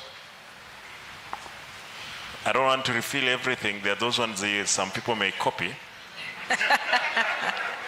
Let me... The spirit of collaboration, Governor. Share the secrets. There are those ones who will decide to go ahead of me before... You want to keep your competitive advantage? Therefore, those are the part of it, and for sure I didn't know that I was discussing them, but it's important I'm reporting to this summit that this is what we are doing. All right. Thank you. Okay, thank you for that. And we'll allow you time to develop them perhaps a little bit better before we can hear that. So I think we've heard about infrastructure, security, digitizing payments, the war on corruption. Is that the same for you, Deputy Governor, in Kakamega? Just your priorities to enable people want to do business, to create an environment in which people can do business and do it safely and profitably? Thank you so much. CS Finance, Chair LREB, all protocol observed. Good afternoon. My name is Ayub Savula. I'm the Deputy Governor Kakamega, and I served in the National Assembly for 10 years. I'm saved, and my mother is a pastor, and I was baptized in River Jordan, the same spot where Jesus Christ was baptized. I don't want to copy my senior Arati. I'm representing Governor Fernandez Baraza. I'm sorry I came in late. We were with Lusaka in Eldoret in another meeting I spent there. Then I was sent to another meeting here, municipality. I was here from morning, then now I've joined you here. In our county, we were elected on a platform that we're going to create wealth and employment as a priority. In health, we have a level 6 hospital under construction, and this is the only level 6 hospital in this region, I believe so. We are in negotiation with the Apollo Hospital of India to make it a cancer center, not for only Lake Region Economic Bloc, but also to capture our market in eastern Uganda up to Tororo area, Tororo and Mbale area. And it's in progress. Phase 1 is almost being done. As we embark on the process of making Kakamega a city in the next 9 years, before I become governor in 2032, we negotiated with the President of the Republic of Kenya over the weekend because we hosted him for 5 days, and he has agreed to give us 1,000 acres of Shikusa prison. We want to create an international airport in Kakamega, bigger than Eldoret and bigger than Kisumu, because Kisumu has no land for expansion. We want to create a cargo wing and passenger wing, and all the Lake Region Economic Bloc, all flights for cargo will be in Kakamega. We have also the following areas in Lurambi, that is the municipality area. We are creating a motorcycle plant which is ongoing. We're also having a sugar conference this month where we want to discuss issues of Mumias Sugar Company, Butali Sugar Company, and West Kenya Sugar Factory. That tough statement, the president said you have only 3 options. Uende Minguni, utoke Kenya, ama uende Kaburi. We are focusing on Mumias Sugar Company, and we are determined. And I'm proud to announce that the investor who had taken a case against Mumias Sugar Company in court, when the president said those 3 things, he has officially withdrawn the case. We are progressing. On new projects that we are undertaking, we have a fertilizer manufacturing plant, and the construction began last week in Mumias. And this factory, Bwana CS, it was supposed to be in Kisumu, lakini tukafanya ukora, tukanyang'anya Kisumu, tumepeleka Mumias. And when we were in DevCon in Eldoret, Devolution Conference, the US Ambassador Meg Whiteman indicated that it is going to employ more than 5,000 people, and that is Kakamega County gaining on wealth and employment. The factory is under construction now. The first ever fertilizer manufacturing factory in Western Kenya. We are ahead. Kakamega tuko mbele sana. In my former constituency Lugari, we are putting up a maize milling plant. We already have an investor, and we have already purchased land for that, and we are doing a tarmac road to that place, passing through my home. Number 8, in Likuyani constituency, I'm proud to announce that the President of the Republic of Kenya, jointly with my Governor Fernandes Baraza, yesterday part 1, they launched an industrial park in Likuyani constituency, and the construction has begun. In Shinyalu constituency, there was a stalled factory called Madala Tea Factory. I took up the initiative jointly with the governor. I visited Governor of Kisii, Simba Arati, for benchmarking. I was there for 2 days. We toured several factories, and I'm happy to announce that the construction has begun, and we have a license from Kenya Tea Development Authority, and is going to employ over 300 youth in that area. We are also doing a cotton factory, and we went to Kitui County to benchmark on that. It's in our budget, and we are sure we'll manage to add value to our people by constructing this factory. The national government, through the president, we asked or requested for 8 markets already been advertised. In 8 constituencies, we have each center having 1 market in our 8 constituencies. We are 12 constituencies, but they have selected 8 constituencies. In Malava constituency, we are completing a milk processing factory. We invited the Denmark ambassador to Kenya, who has identified an investor who will bring us the plant, and it will be open in December this year. wealth creation and employment creation. Lastly, we have the only gold refinery in Kenya, actually in East and Central Africa, because the other gold refinery is in Sudan. We are waiting for the CS to give us a lease, and I'm proud we were with the PS Mining yesterday. We toured the place. All programs are set. What the county government was supposed to provide, we provided. But Bwana CS, look at the issue of NEMA. NEMA is going to kill industries and throw away investors to other countries. You cannot have a project of 5 billion and you are paying NEMA license 10%. 10% is half a B. Please, we have to change those rates. If you are to get NEMA license, Bwana Chairman, like the gold refinery is 25 billion, the investor is being told to pay 2.5 billion for NEMA license.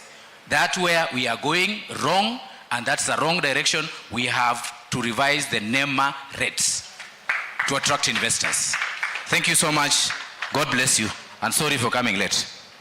Thank you. We understand you're busy, but we appreciate you coming and your time. I want to now just go for another round, and this one will probably be the final sort of questions that we have, which is, when you look to the future, is there anything that is unique as a challenge that you really want to try and address, that you think would then plug that gap, would build a better business ecosystem, that would then, you know, leapfrog you to the next level that you're looking at?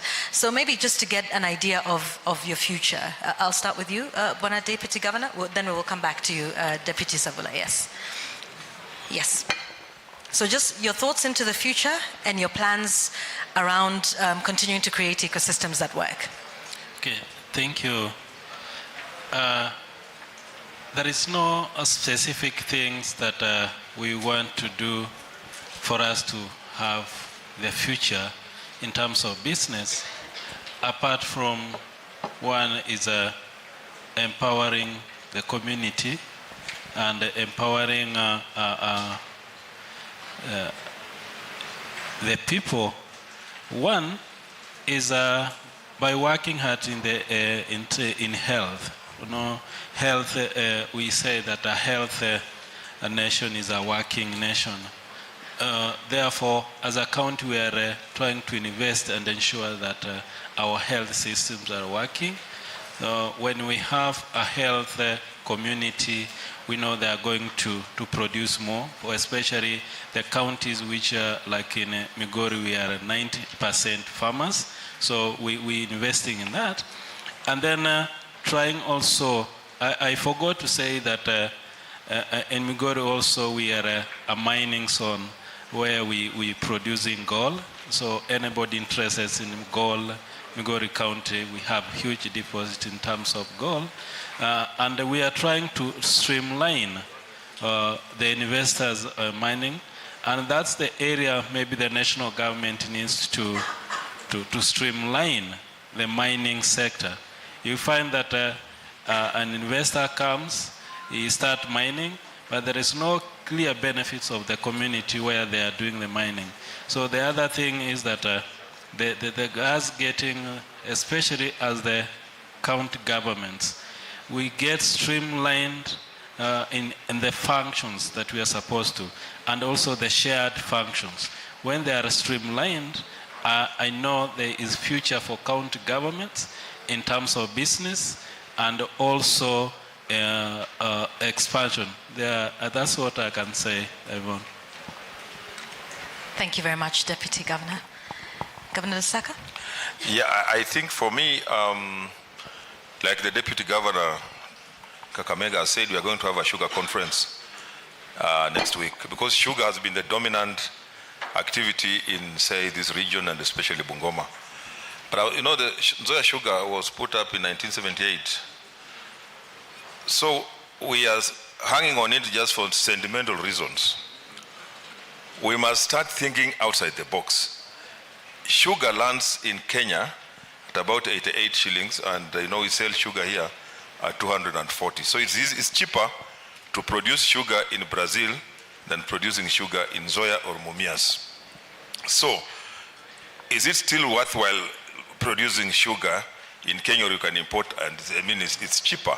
So we must now start thinking out of the box and think of other products, byproducts that we can get from cane instead of just focusing on sugar. So we are using these factories for political reasons, not sentimental reasons, are not even economic reasons. So if it doesn't make economic sense, we need to think outside the box and do something else, get something that's more efficient. And that's why the industrial parks are going to be very important. But we must also be very careful as we look at these industrial parks, because we are going to have too many of them, maybe producing the same things, then they will end up being elephants. I don't want to say the color, but we should be a bit careful. That, for example, if there's an industrial park in what's the value chain in Bungoma, Busia, Kisumu, Kakamega, because we know we are all neighbors in a distance of about 40 kilometers. So we must also be careful the way we do some of these things. And then, okay, the land tenure system, we must also look at it. For example, in Bungoma,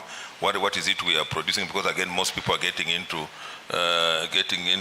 maybe sugarcane production, stopping the food production. Then I just forgot also to say that we also introduced, and I'm going to implement in the next maybe 1 month or so. I'm just going back to what I said.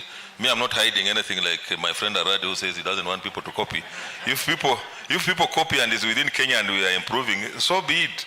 Because we are not competing, we are complementing each other.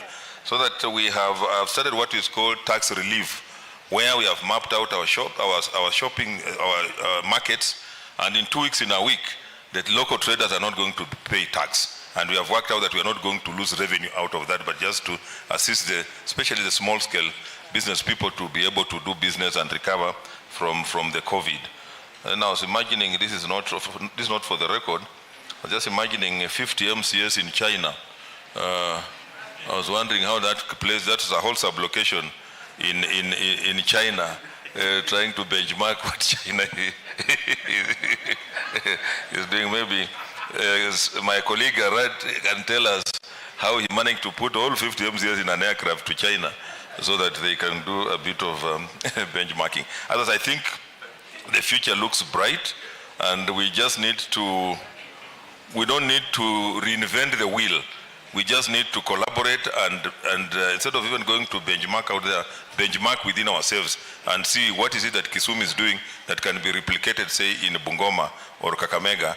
Then when we all do work that way, the entire region will be able to grow so that we complement each other. What is found in Kisumu, we get from Kisumu what you get in Bungoma, like chicken. By the way, I have the chicken slaughterhouse. And why I did that when I was at PS was I knew that rearing chicken in Western doesn't require any training. People do it naturally. The only problem is that people rear chicken and the only time they know chicken has not come back, it's not there, is when it doesn't come back home. So they must do it as a business. Then we also now move from agriculture, because now agriculture is linked with culture. We now do agri-business. It becomes a business. We do agriculture as a business, not as a culture. Thank you so much. Thank you. So, of course, collaboration is also brotherly ribbing, which is fine. All's fair, I suppose. But there was an important point you talked about with the industrial parks, that again, you find that you be careful to not be doing the same thing. And so I think that's important. I would like to now invite you, and remember these are final closing remarks, so yes, carry on. Here, take this one. Take this one. It's okay now? Okay. I think you did ask about challenges and what are the, what do we see, what are our dreams? And I think I'll start with the issue of what we find important, I think, as all counties do, is that we really want to have investors and the business community and all partners to have confidence in us. And that is why, as I mentioned earlier, having investor-ready ecosystem is really important. So to ensure we have all these ideas, we have all these plans, And I think the challenge that we might have, and I think this cuts across, I don't know, is about funding. So I think it's, for us is really to see what are the options that we have to ensure then that we meet our aspirations and our objectives. So the issue of finding the right partners, be it through PPPs or any other options, is really key and something that we are very aggressively looking out to also see how to improve our collection of revenue, on-source revenue, is one of the areas that we have kind of struggled with. And though we have improved in the last few months, that's an area we want to really, really push and really improve on so that it can support us to be able to realize our aspirations.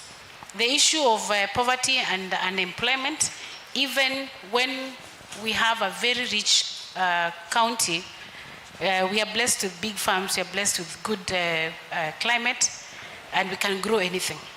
But we find that the issue of poverty is really still rearing its head. So to have programs that will support the people of Trans Nzoia to be able to improve their economic status, and of course to also have activities that will improve opportunities for employment. So for me, I see our county in the next few years, couple of years, really, really being the highest growing in terms of development. Okay. Because we have quite a bit of plans. Thank you very much. Thank you. Thank you, Madam Deputy Governor.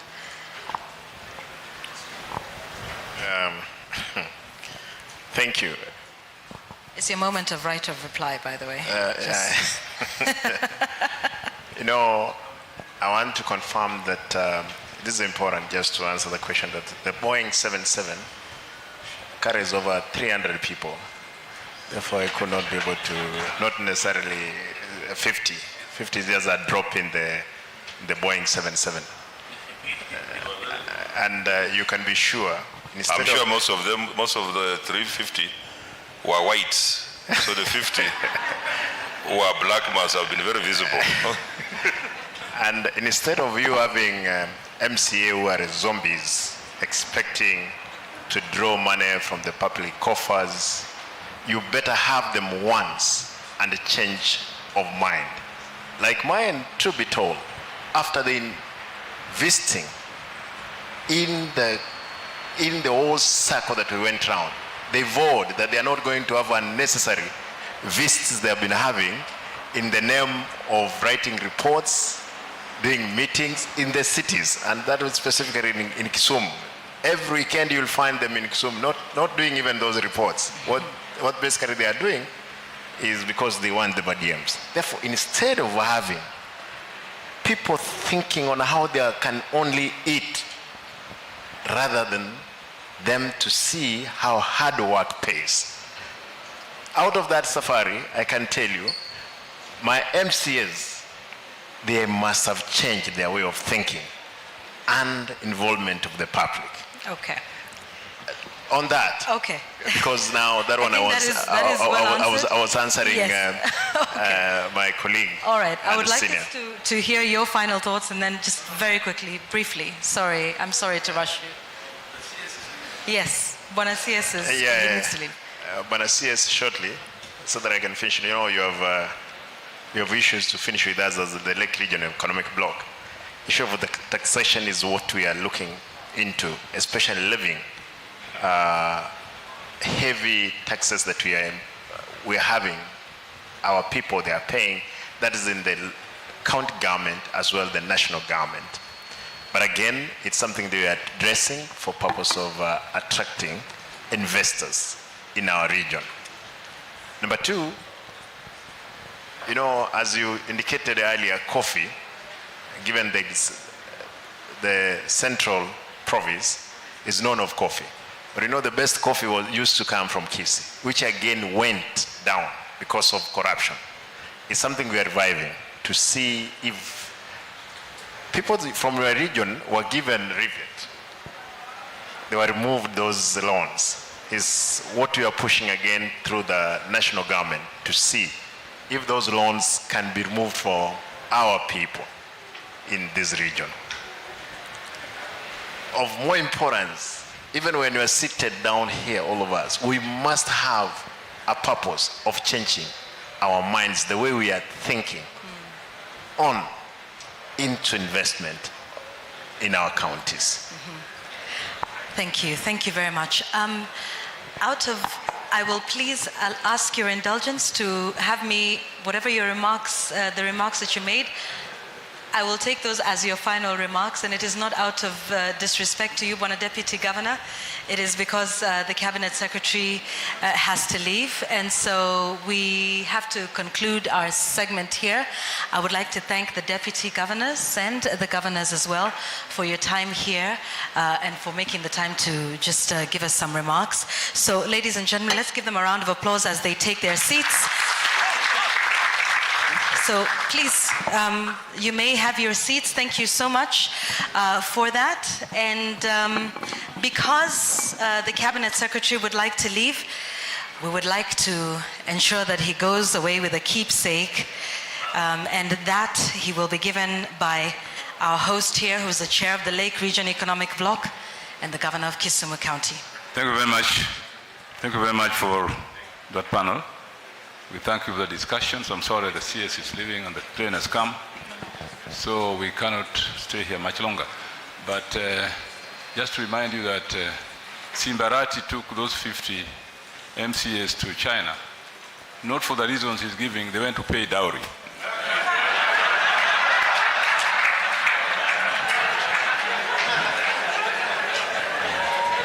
Yes, he had promised his in-laws that he would go there with a bang. so he captured his MCAs rather than his village men to take him to China, which is very, very innovative, actually.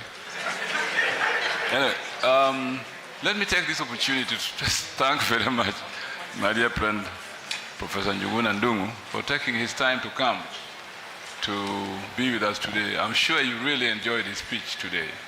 Njuguna is always very, very thorough, and he didn't take these meetings lightly. He prepared a very informative speech and was ready to discuss with us, and I thank him for that.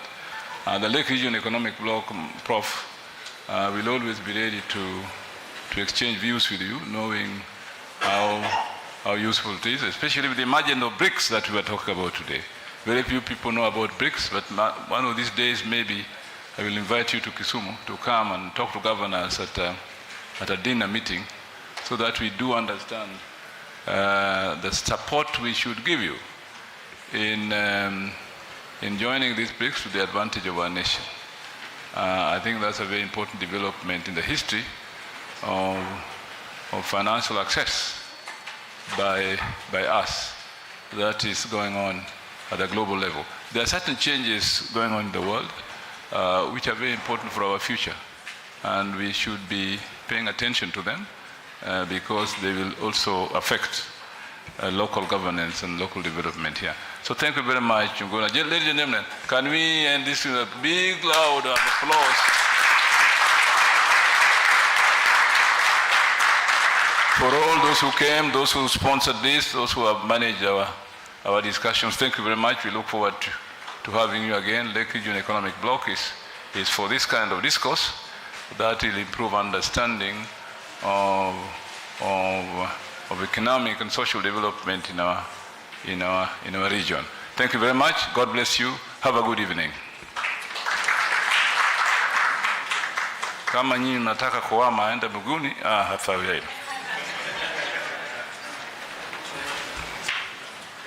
So there was just a small presentation of a gift. Sure. Yes. I hear there are some gifts. I'm quite ready to give gifts, not to receive them. Please. Can you come quickly with them, because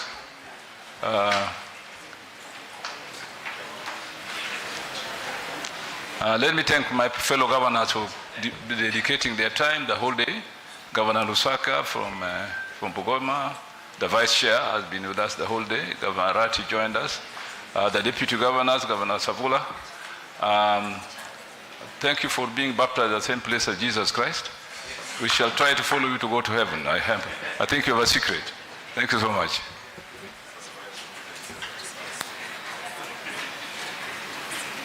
Okay. Prof, you have Zawadi here, which I'd like to present you.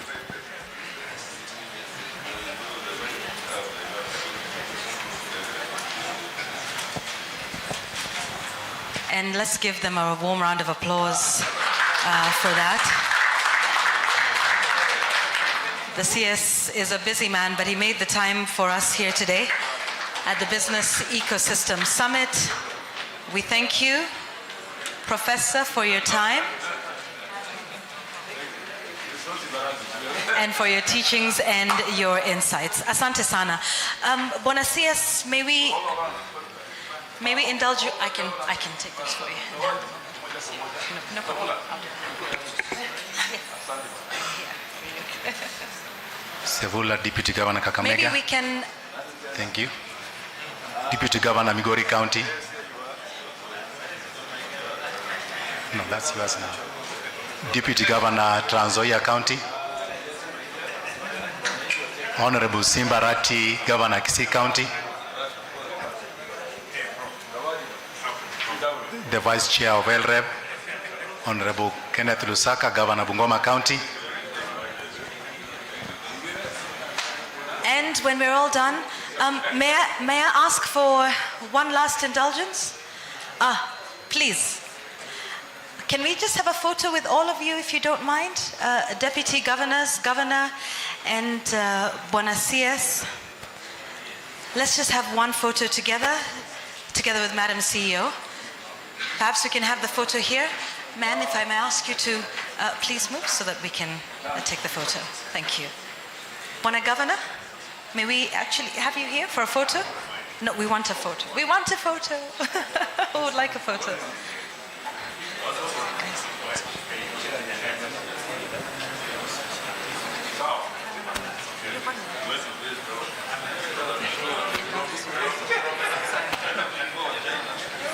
But can we have the Cabinet Secretary in the center? Tell me, the photographer, what does the picture look like? Ask them to move. May we please have at the back? Sorry, gentlemen, ladies, can I ask you to move one step to the back? Is that okay? Sorry. Thank you for your indulgence. All right. Thank you once again for organizing this, for putting this together, for making your time here. And may the commitments that have been made here be fruitful for the future. Asanteni sana.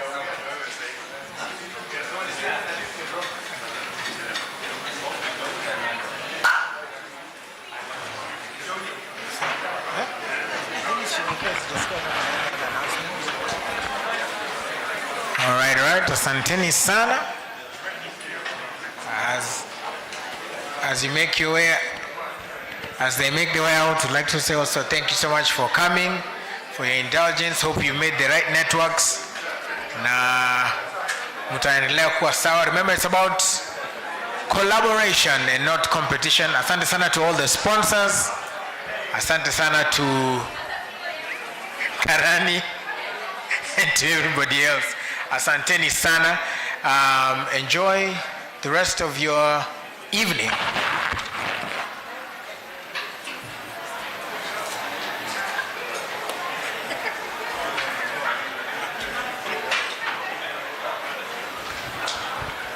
Okay, you can still take some time and go downstairs and see the exhibitions, and also take this time also to network, exchange contacts, build alliances in this beautiful ecosystem. DJ, finya hiyo kitu.